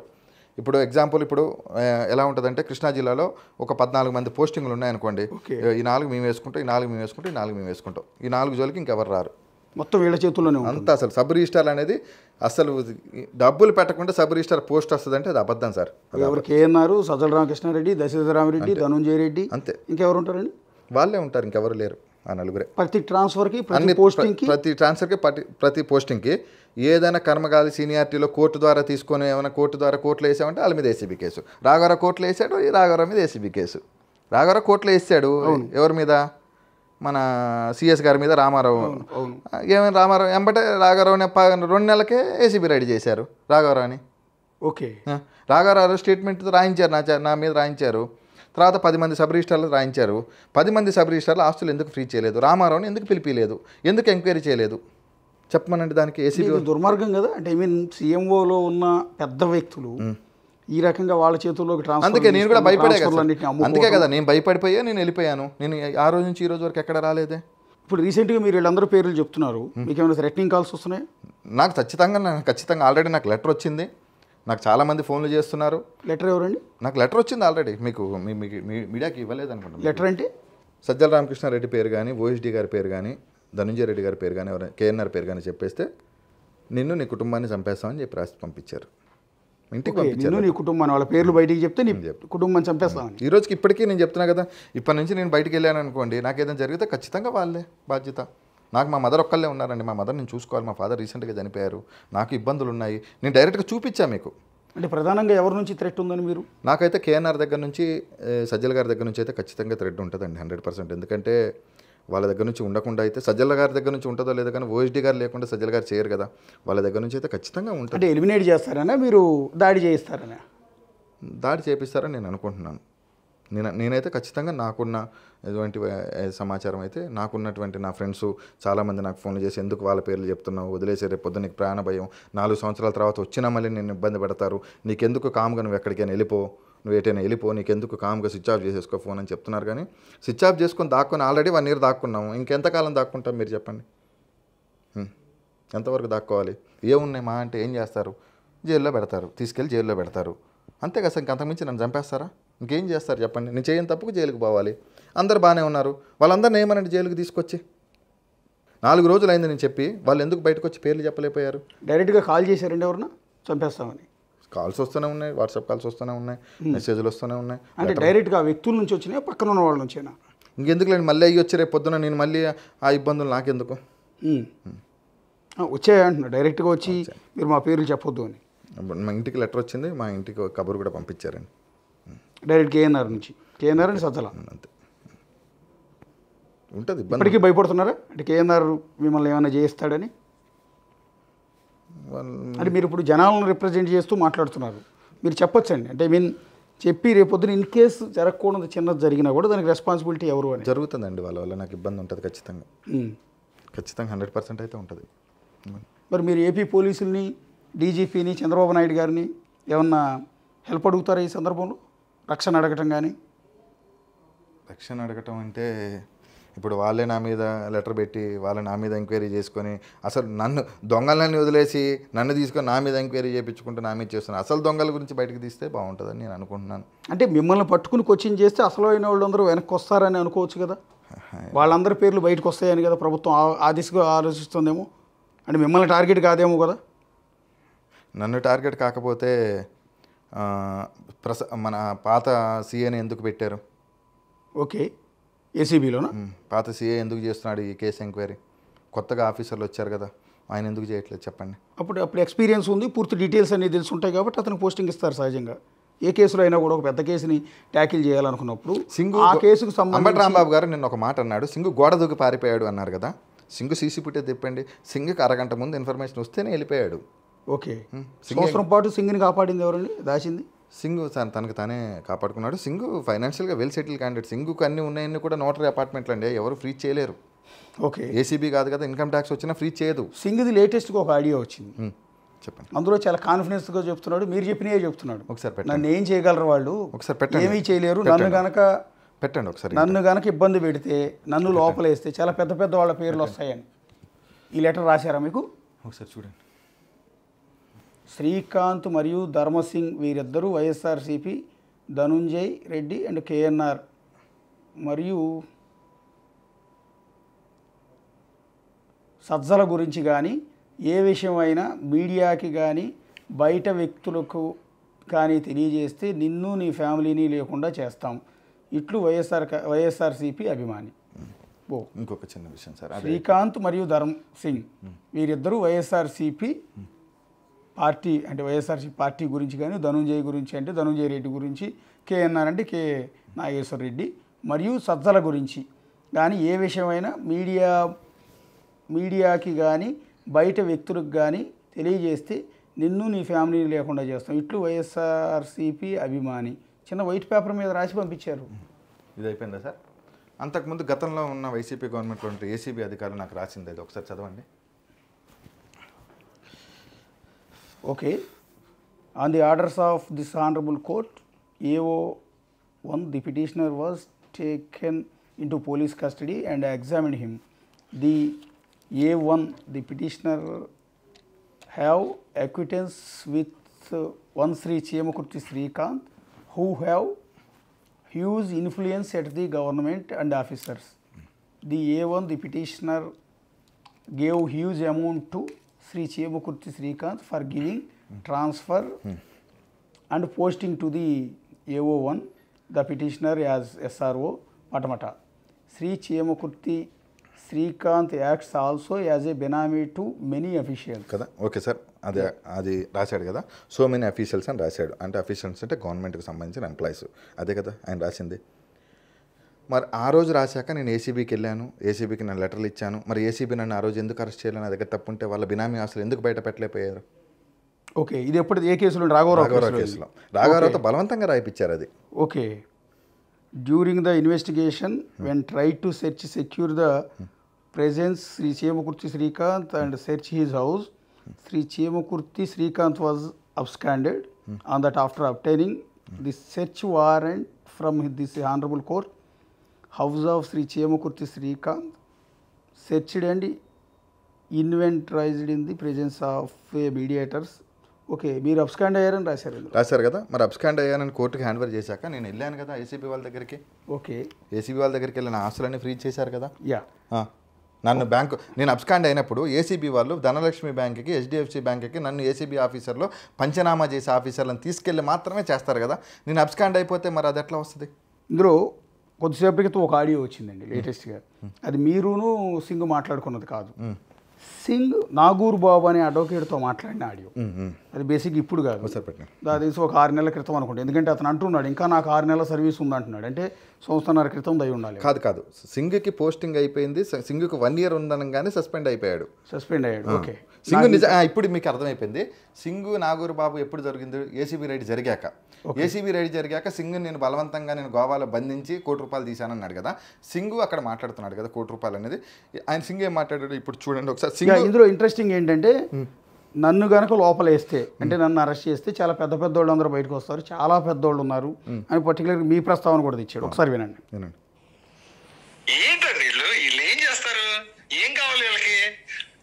నాస్తులు కావాలా, డబ్బులు కావాలి, తీసుకోమనండి, ఇస్తున్నాంగా. నేను ఎందుకు జైల్లో ఉండాలి సార్? చెప్పండి సార్ నాగూర్ గారు. ఎందుకు ఉండాలి? నేను నాకేమక్కర్లా. 60 ఆల్రెడీ 6 months లో రిటైర్మెంట్. నా జీవితం నేను చచ్చిపోయాను, నా పిల్లలందరూ సెటిల్ అయిపోయారు సార్. అంతా సెటిల్. నాకేం కావాలి ఇంకా? మహా అయితే కాదు, నా ప్రాణం కాబట్టి నా పెళ్ళం. నేను చచ్చిపోయినా దానికి పెన్షన్ వస్తుంది. ఇవాళ కాకపోతే 2 సంవత్సరాలకైనా ఇక్కడ చచ్చిపోయాడు కాబట్టి దానికి పెన్షన్ ఉండి అంటారు డిపార్ట్మెంట్, గవర్నమెంట్. పెన్షన్ వదిలేయండి, కూతుళ్ళు చూసుకుంటారు కదా సార్. అన్నం పెట్టరు దానికి. పెడతారు. ఎందుకు చూడరు సార్? ఏం చేస్తారు సార్ వీళ్ళు? అర్థం తిరిగిపోతే ఏం చేస్తారు సార్? ఏసీపీ నా దగ్గర నా మీదకి వచ్చి ఈ రకరకాల యాశాలు ఏంటి సార్? రామ్మోహన్ అనే జేడీ గాడు, ఈ రామారావు అనే జిల్లా రిజిస్టారు.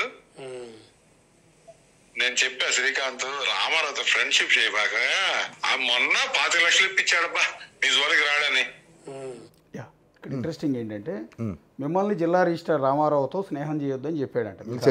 చెప్పిన మాట నిజమే. మీరు ఒక 25 లక్షలు అతని నుంచి అంటే మీ జోలికి రాడేక నుంచి అని ఒక 25 లక్షలు అంటే అప్పటికి సింగ్ నుంచి రామారావు ఇప్పించారు. నేను ఇందాక కూడా చెప్పా, సింగ్కి రామారావుకి గతం నుంచి వ్యాపార లావాదేవీలు ఇష్యూస్ అయినాయి. ప్లస్ ఆడిట్ డబ్బులు కూడా ఎవ్రీ మంత్ సింగ్ అనేవాళ్ళు ప్రతి ఆఫీస్ నుంచి ఆడిట్ డబ్బులు రామారావు గారికి వెళ్తాయి. ఇవి రికార్డెడ్గా ఎక్కడా ఉండవు. అప్పుడు నేను రామారావు గారి దగ్గరికి వెళ్ళినప్పుడు రామారావు గారు ఏం చెప్పాడు అంటే, శ్రీకాంత్ సరే నేను ఆ జోలికి వెళ్ళనులే, ఇంకా నా డబ్బులు ఏదో నాకు ఇచ్చామనంటే నేను అదే విషయం చెప్పాను. నేను చెప్పలేదని నేను చెప్పట్లేదే.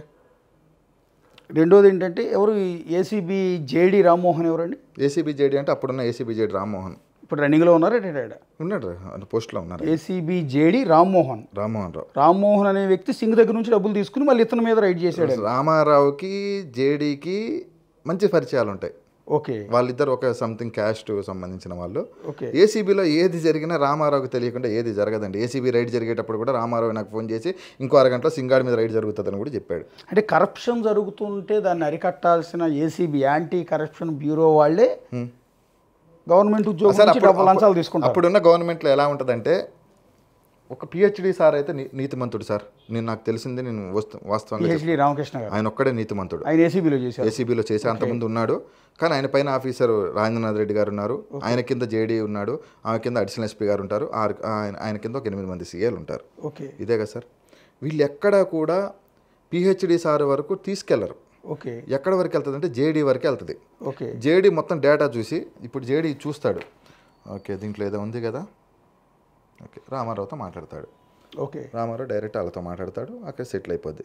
ఇవ్వకపోతే రైడ్, ఇవ్వకపోతే ఎంబట నెగిటివ్ వెళ్ళిపోద్ది, పిహెచ్డి సార్ దగ్గరికి వెళ్ళిపోద్ది, పిహెచ్డి సార్ ఎంబట రైడ్ అంటాడు అంతే. ఓకే. లాలూచి ఏసీబీ వాళ్ళు గవర్నమెంట్ ఆఫీసర్స్ లాలూచి బెడ్స్ కొడితేనే రైట్స్ జరుగుతాయి. డైరెక్ట్ అప్పుడు రాఘవరావే స్టేట్మెంట్ ఇచ్చాడు, మేము ప్రతి నెల ఏసీబీ ఆఫీసర్లకి అందరం డబ్బులు తీసుకెళ్ళి సింగ్కి ఇస్తాము, సింగ్ తీసుకొచ్చి ఏసీబీ ఆఫీసర్లకి ఇస్తారని. ఏసీబీలో ఎంతమందికి ఇస్తుంటారంటే ఏ రేంజ్ వాళ్ళకి ఇస్తుంటారు? అసలు ఏసీబీలో డబ్బులు ఇవ్వకపోతే అక్కడ ఎవరు ఉద్యోగం చేయలేరు సార్. ఓకే. అంటే నా మీద రైడ్ చేయకుండా నా మీద ఒకవేళ ఫిర్యాదు వచ్చింది, లంచగొండి పలానా సబ్ రిజిస్ట్రార్, మనం రేపు పొద్దున్న మనం మీ ఫుటేజ్ వెళ్దాము. ఓకే. ఆంధ్రప్రదేశ్లో ఓకే ఏ సబ్ రిజిస్టార్ ఆఫీస్లో ఆయన డబ్బులు తీసుకోకుండా ఉంటే నేను అక్కడికక్కడ ఊరేసుకొని చచ్చిపోతా. సబ్ రిజిస్టార్లు జనాల నుంచి పీక్కు తింటారు. ఓకే. ఇల్లీగల్ రిజిస్ట్రేషన్ చేస్తారు, ఇది ఓకే, నేను అది కాదు నేను అంటుంది. సబ్ రిజిస్టార్లు మా మీద రైడ్ చేయకుండా, మేము లంచాలు తీసుకోకుండా కూడా రెడ్ హ్యాండెడ్గా మమ్మల్ని పట్టుకోకుండా ఎదురు ఏసీబీ వాళ్ళకి డబ్బులు చెప్పాడు కదా, నేను చెప్పిన మాటలు కాదు కదా, ఒక సబ్ రిజిస్టార్ చెప్పిన మాటలు ఏమన్నాడు, మీరు రికార్డింగ్ కూడా 10 మంది సబ్ రిజిస్టార్లు ఎగిరిపోతారు నేను బయటకు వస్తే అన్నాడు, గుర్తుందా? అవును. మరి అదేంటి, సింగ్ చెప్పిందే కదా. ఇది టోటల్గా శ్రీకాకుళం నుంచి అనంతపురం దాకా ప్రతి సబ్ రిజిస్టార్ ఏసీబీ వాళ్ళకి డబ్బులు ఇవ్వాలి. సార్ డబ్బులు ఇవ్వకుండా అక్కడ పని అయ్యేది. వైసీపీ గవర్నమెంట్ ఉన్నప్పుడు డబ్బులు ఇవ్వకుండా అసలు పనే అవ్వదు సార్. అంటే ఉద్యోగం చేసుకునేవారు పోస్టింగ్ తెచ్చుకోవడానికి డబ్బులు ఇవ్వాలి, తెచ్చుకున్న తర్వాత పోస్ట్లో కొనసాగడానికి డబ్బులు ఇవ్వాలి, పోస్టింగ్ తెచ్చుకోవడానికి డబ్బులు ఇవ్వాలి. ఓకే. పోస్టింగ్ తెచ్చుకున్నాక ఆ సీట్లో కూర్చోవడానికి డబ్బులు ఇవ్వాలి. ఓకే. ఇప్పుడు వీళ్ళకి డబ్బులు ఇవ్వాల్సి ఉంటే వీళ్ళు ఏం చేస్తారు, వీళ్ళకి డబ్బులు కావాలి కదా. ఓకే. వీళ్ళు విచ్చలవిడిగా 1% డాక్యుమెంట్ నీ క్లియర్గా ఉన్న డాక్యుమెంట్ కూడా 2%, 3% లేకపోతే 1%, లేకపోతే కింద ఆగిపోద్ది. ఇది ట్యాక్స్ కట్టలేదా, okay, income tax PAN number వెళ్ళలేదు కదా అనుకుంటే సరే ఓకే పెండింగ్. వాడు ఏమనుకుంటాడమ్మా, వాడు 30 లక్షలు 40 లక్షలు భయపడిపోయి అన్న సార్ ఏదో 30,000 40,000 ఇస్తే సార్ అని బతిలాడుకొని ఇచ్చుకుంటాడు.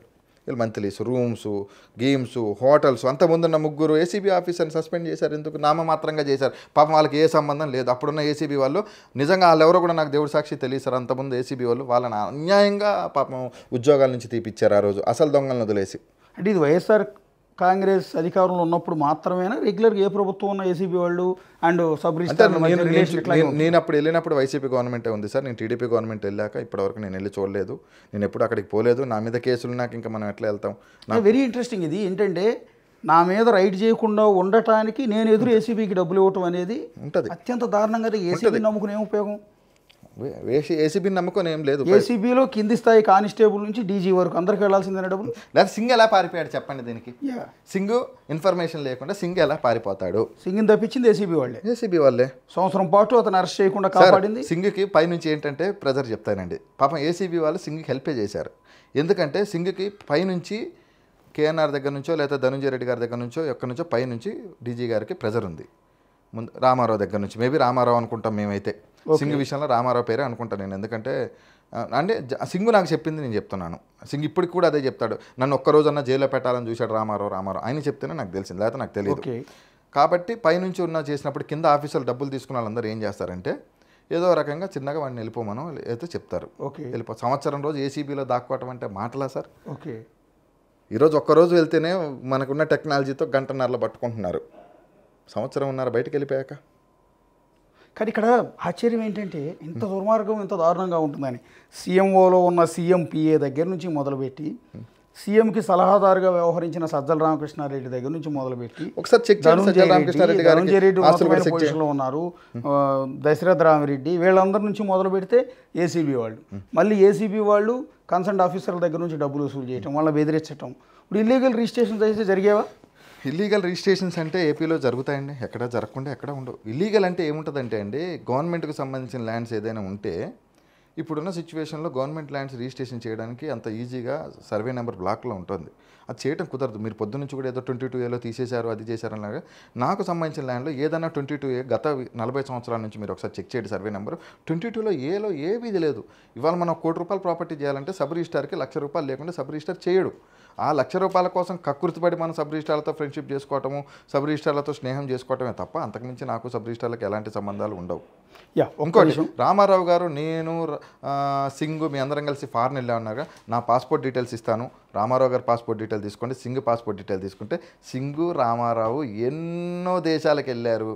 ఒకసారి చెక్ చేయండి. ఇన్ని డబ్బులు జనాలు బిక్కు తినే డబ్బులు ఎన్నో దేశాలకు వెళ్ళారు. ఎంజాయ్మెంట్ చేయలేక నేను కనుక ఒక దేశానికి ఇండియా దాటి నేను వెళ్ళాను అంటే మీరు చెప్తున్నా కదా, ఇవన్నీ కూడా నేను ఎవరికి రాసేయమంటే వాళ్ళకి రాసేస్తాను. ఇప్పుడు చాలామంది పొట్ట గడవక రోజు కూలి పని చేస్తేనో, రిక్షా దొక్కుతేనో, పొలంకి వెళ్ళి పని చేస్తేనో బతకలేని ఏసీబీ సింగ్ వాళ్ళ కానీ ఇలాంటి లంచగొండే అధికారులు, లాలూచిబడిన అధికారులు, సీఎంఓ దగ్గర నుంచి మొదలుపెట్టి ఇలాంటి బినామీల వరకు వీళ్ళు అవసరం లేకపోయినా కోట్లాది రూపాయలు సంపాదిస్తున్నారండి. ఆ కోట్ల రూపాయలు కరిగించుకోవడానికి విదేశాలకు వెళ్ళక, థాయిలాండ్ వెళ్ళక, బ్యాంకాక్ వెళ్ళక చూడండి. పాస్పోర్ట్ డీటెయిల్స్ తిప్పండి, Singh Ramarao same ticket check చేసుకోండి. ఇందులో ఏమంటాడు ఒకసారి ఈ ఆడియో కంటిన్యూషన్ చూడండి.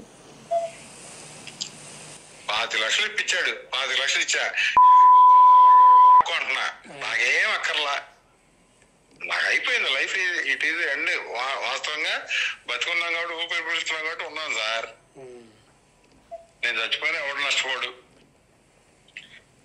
నేను ఏం చేయమంటారు నాగర్ గారు, నేను సూసైడ్గా నేను చచ్చినాక బయటకు వస్తుందిగా ఈ నా కొడుకు వేసే వాళ్ళ సంగతి, వీళ్ళ సంగతి. పెద్దోళ్ళు ఉన్నారు సార్ దీంట్లో, నన్నేటువంటి సార్ అసలు అర్థం లేకుండా. 2 నెలల క్రితం రామారావు డబ్బులు ఇచ్చేద్దాం సింగారు, నువ్వు సేఫ్టీగా ఉంటావంటే నా కొడుకు మాటిని నేను ఇచ్చేసా. వీళ్ళకి ఎంత ఇచ్చాడో మనకు తెలీదు, చెప్పరుగా. ఆడే ఒక్కరోజైనా సింగాన్ని జైల్లో చూడాలి, ఒక్కరోజైనా. ఇప్పుడు ఇక్కడ విచిత్రం ఏంటంటే ఇతను ఒక సబ్ రిజిస్టార్ అండి, రామారావు అనే అతను డిస్ట్రిక్ట్ రిజిస్టార్, అంటే ఈయనకన్నా పెద్ద పొజిషన్. సార్ ఇంకా మీరు ఆయనకి ఈయన డబ్బులు ఇచ్చుకోవాలి కాదు. మీరు ఇంకా అంతకుముందు పేర్లు చెప్పాడు కదా, అది ఎందుకు వేయట్లేదు ఆడియో? ఏదేది అంతకుముందు ఆయన కొంతమంది ఆఫీసర్ల పేర్లు చెప్పాడు, అది ఎందుకు వేయట్లేదు మీరు? ఒక్క నిమిషం, ఇంకో ఆడియో ఉంది. ఫుల్గా తిన్నారు సార్, డీజీ రాజేంద్రనాథ్ రెడ్డితో సహా తిన్నారు.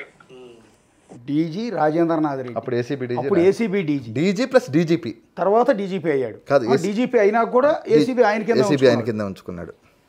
కసిరెడ్డి రాజేంద్రనాథ్ రెడ్డి మీద ఇప్పుడు ఏసీబీ వాళ్ళు అరెస్ట్ చేసిన సింగ్ నోటెమెంట్ నుంచి వచ్చిన మాటలు ఇవి.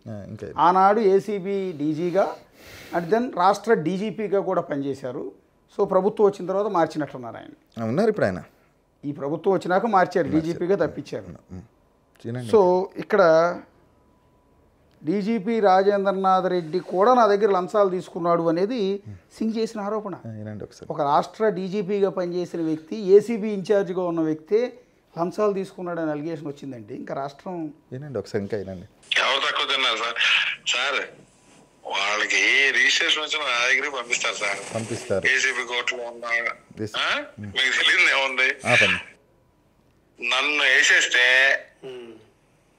అంటే నన్ను పట్టుకుంటే ఒకసారి ముందు మనం ఒకసారి చేసుకుని ఆయన ఏమన్నాడు, ఏసీబీ కోర్టులో ఏసీబీ వాళ్ళకి కూడా నేనే రిజిస్ట్రేషన్ చేస్తాను. ఏ కేసు ఉన్నా లిటిగేషన్ ఉన్న కేసు నా దగ్గరికి పంపిస్తాను. ఏసీబీ అన్నాడు, ఏసీబీ వాళ్ళ ల్యాండ్స్ కూడా నేనే చేస్తాను అన్నాడు. ఆయనండి మీడియా ముందు నేను నాగే ఉంది సార్, 60 రిటైర్మెంటే కదా సార్ 6 నెలల్లో.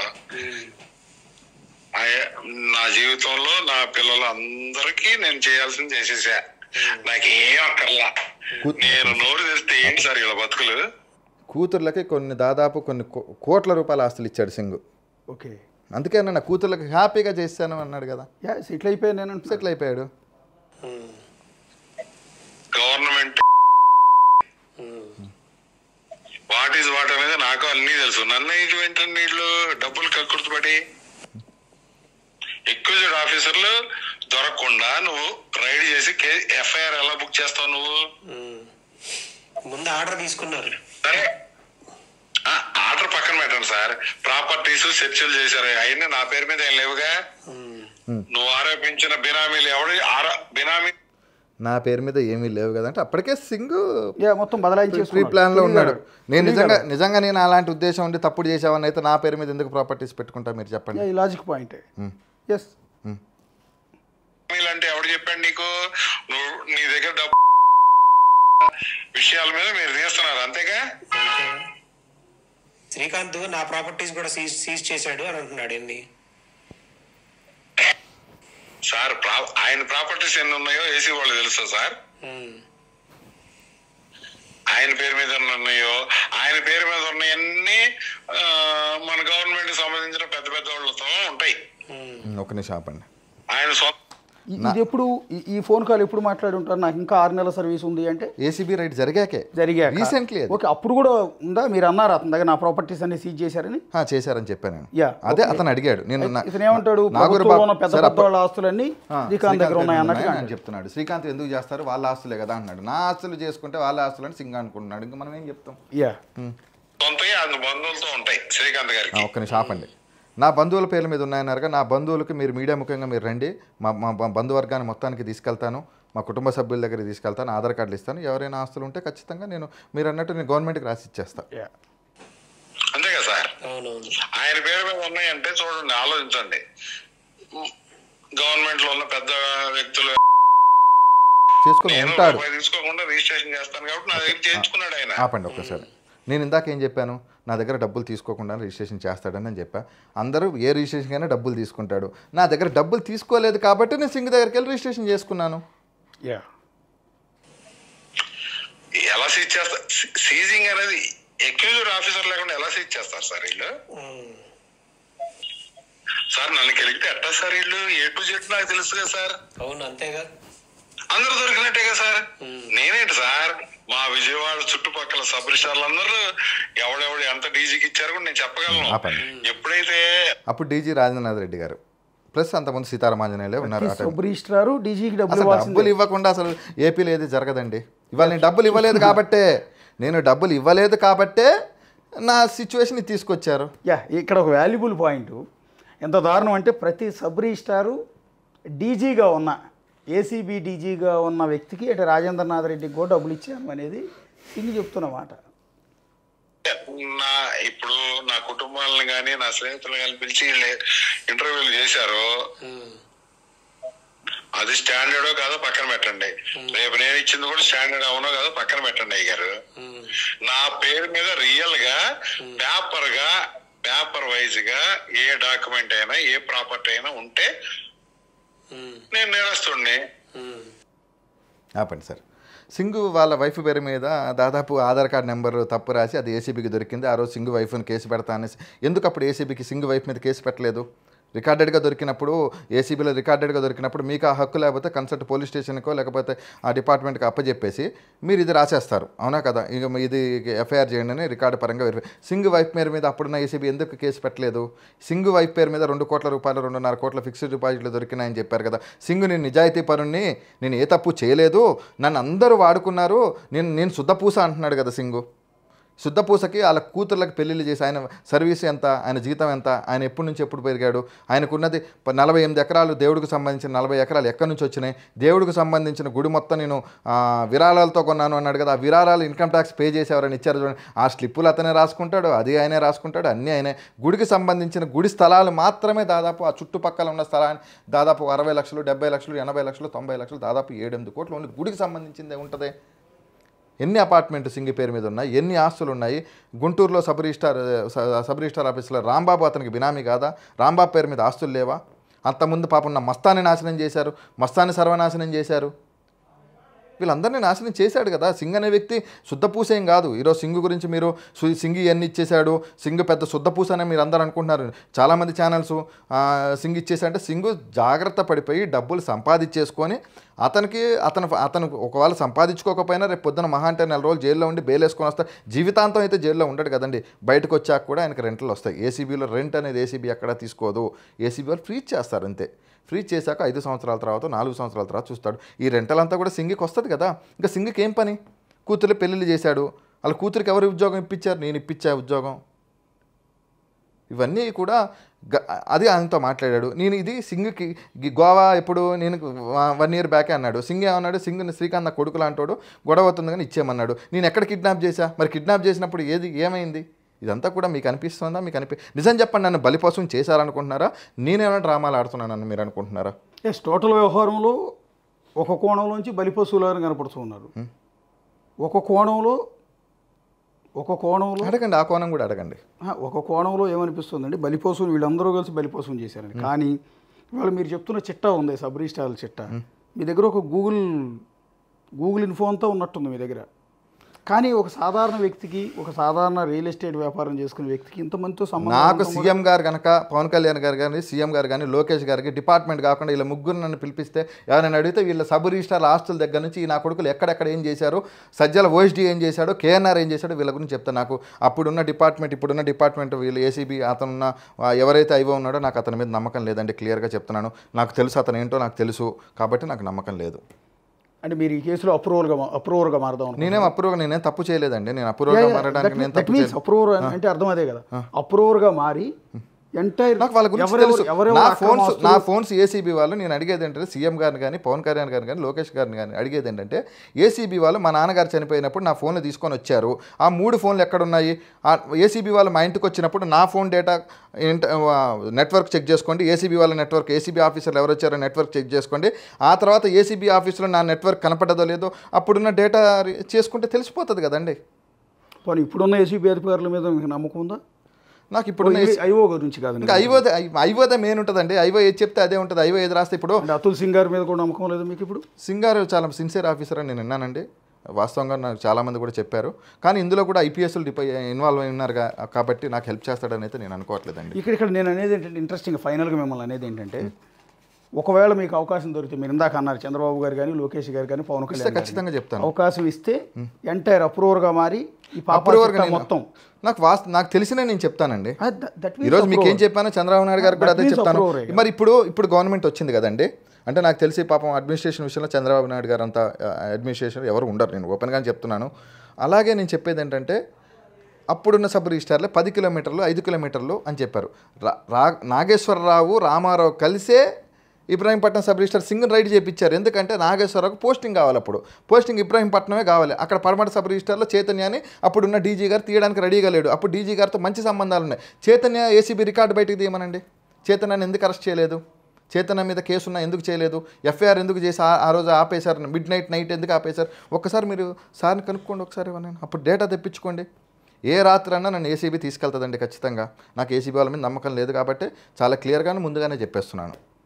మరి ఒకసారి ఏమైనా అప్పీల్ చేస్తారా ప్రభుత్వానికి? ఇది అవసరం కూడా. యాక్చువల్లీ ఈ కోణం నుంచి మిమ్మల్ని అప్రిషియేట్ చేసేది ఏంటంటే, ఇలాంటి మీరు చెప్తుంటే మాకు ఆశ్చర్యం, అంటే గూస్ బంప్స్ వాస్తవాలు చూపించాను. ఎమ్మ తిరుగుతోంది అంటే ఒక కొండితనం, అవినీతి వ్యవహారం ఉంటుంది సార్. అప్పుడు గతంలో ఏసీబీ వాళ్ళు నేను చాలామంది ఐఆర్ అఫీషియల్స్కి బినామీ అని చెప్పించారు. నేను ఏ ఐఆర్ అఫీషియల్స్ ఆస్తులు నా దగ్గర ఉన్నాయో నాకు చూపియండి. అంటే వీరి వాళ్ళు చాలామంది పాపాల చిట్ట, అక్రమాస్తుల చిట్ట, డీజీల దగ్గర నుంచి మొదలుపెట్టి సీఎంఓలో ఉన్న సజ్జల రామకృష్ణారెడ్డి, ధనుంజయ రెడ్డి, ఇంకోటి దశరథ రామిరెడ్డి, కేఎన్ఆర్, ఇలాంటి వ్యక్తుల పాపాల చిట్ట, అక్రమాస్తుల చిట్ట మొత్తం చెప్తానంటున్నారు ప్రభుత్వం. చెప్పాను కదా, అదే అప్పీల్ చేసుకుంటారు ఒకసారి. మరి ఏమన్నా ఒకసారి ప్రభుత్వం ఖచ్చితంగా చేసుకుంటాను. ఇది మంచి పరిణామం నిజానికి. ఖచ్చితంగా చేసుకుంటానండి. నేను ఇబ్బందుల్లోకి వెళ్ళిపోయి నన్ను నాశనం చేసి, నేను తప్పు చేయకుండా నన్ను నాశనం చేసి, నా కుటుంబాన్ని నాశనం చేసి, మా నాన్నగారు చనిపోయి 6 నెలలు సంవత్సరం అయింది. మా అమ్మ ఎంత ఇబ్బంది పడుతుందో నాకు తెలుసండి ఈ సిచ్యువేషన్లో. మీడియాలో ఏంటంటే కథనాలు, నేను అమ్మాయిని తీసుకెళ్ళి పడుకోబెట్టానంట, రీతుని తీసుకెళ్ళి గోవా తీసుకెళ్ళానంట, రీతుని తీసుకెళ్ళి ఇంకోటితో ఏంటండి ఇదాన్ని నేను పెళ్లి చేసి టెలికాస్ట్ చేయలేదు. కొంతమంది ఛానల్ చేశారు కదండి. ఓకే, మేము అట్లాంటివి చేయము. ఒకటి ఫైనల్గా క్లోజ్ చేసే ముందు, మీకు ఇప్పటికీ థ్రెట్ ఉందని అనుకుంటూ ఉన్నారా? మీరు ఏమైనా ప్రభుత్వాన్ని రక్షణ కోరబోతున్నారా? ప్రభుత్వాన్ని రక్షణ కోరాలంటే ఇప్పుడున్న ఆఫీసర్లు ఎలా ఉన్నారో నాకు తెలియదండి నిజంగా. నాకు గతంలో ఉన్న ఆఫీసర్లు మాత్రమే నాకు అప్పుడున్న పరిచయాలు బట్టి నాకు తెలుసు. ఇప్పుడున్న ఆఫీసర్లు నాకు తెలియదు. నాకున్న సమాచారం ప్రకారం నాకున్నది నాకు చెప్పేవాళ్ళు కాబట్టి ఏసీబీ వాళ్ళు నాకు నోటీస్ ఇవ్వకుండానే నన్ను లిఫ్ట్ చేస్తారనేది నాకున్న సమాచారం. అది నిజమో కాదో నాకు తెలియకుండా నేను అబద్ధం చెప్పలేను. కానీ నాకు ఖచ్చితంగా సజ్జల రామకృష్ణారెడ్డి గారి దగ్గర నుంచి, కేఎన్ఆర్ దగ్గర నుంచి ఖచ్చితంగా నాకు ప్రాణహాని ఉంటుంది. ప్రాణహాని 100% ఉంటుంది. నేను రాసిస్తా కావాలి, మీ ముందే రాసిస్తాను కావాలంటే. అంటే మిమ్మల్ని ఖచ్చితంగా చంపేస్తారని? ఖచ్చితంగా. అలా లేనప్పుడు నా మీద కేసులు ఎందుకు పెట్టిస్తారు? నా ఫోన్లు ఎందుకు తీసుకెళ్ళిపోయారు వాళ్ళు చెప్పండి. ఓకే, ఇన్ కేసు ఒకవేళ మీకు ఏమన్నా జరిగితే అది పూర్తిగా రెస్పాన్సిబిలిటీ వాళ్ళదే అవుతుంది. ఇప్పుడు ఆల్రెడీ మీరు ఆరోపణ కూడా అందుకే చెప్పేశా కదండి. ఏసీబీ అక్కడికి వెళ్ళాక అక్కడ ఉన్న రమేష్ మీద నాకు నమ్మకం లేదు. క్లియర్గా చెప్తున్నాను. నేను నిన్న చెప్పాను, ఇప్పుడు చెప్తున్నాను. అప్పుడున్న రమేష్ వాళ్ళ వైఫ్ కూడా ఎంప్లాయే. అప్పుడున్న గవర్నమెంట్లో చాలామంది రమేష్ కూడా హెల్ప్ చేసిన వాళ్ళే. అప్పుడున్న ఆఫీసర్తో నాకు ఆశ్చర్యకరమైన విషయం ఏమనిపించిందంటే, రీసెంట్గా ఎవరు అయ్యో అని తెలుసుకుంటే అప్పుడున్న ఆఫీసర్ అంట. ఎక్కడైనా ఉంటుందా అండి? మీరు చెప్పండి, ఎక్కడన్నా ఉంటుందా అండి? అప్పుడున్న ఐవో ఏది రాస్తేనే పైన వాళ్ళు చూస్తారండి. పైన వాళ్ళు ఒక additional SP rank, DG rank, JD rank వాళ్ళు టోటల్గా మన కేసు అనేది ఐవో మీద ఆధారపడి ఉంటుందండి. అవునా కదా మీరు చెప్పండి? ఐవోనే మెయిన్. ఐవోనే ఐఓ ఖచ్చితంగా నా పేరు రాయిపిస్తాడు 100%. నాకు తెలుసు ఖచ్చితంగా. ఐఓకి వైసీపీతో ఎంతమంది పరిచయాలు ఉన్నాయో నాకు తెలుసు. ఆయన ఆస్తులు శ్రీకాకుళం దగ్గర నుంచి ఎవరెవరి పేరు మీద పెట్టాడు అవి కూడా చెక్ చేసుకోండి. ఏసీబీలో అంతమంది పనిచేసిన వాళ్ళు ఆస్తులు కూడా చెక్ చేయండి సార్ అంటున్నాను నేను. నా ఒక్కరిని చెక్ చేసి నా ఒక్కరిని నాశనం చేస్తే ఏమొస్తుంది? థ్యాంక్ యూ శ్రీకాంత్ గారు, థ్యాంక్ యూ.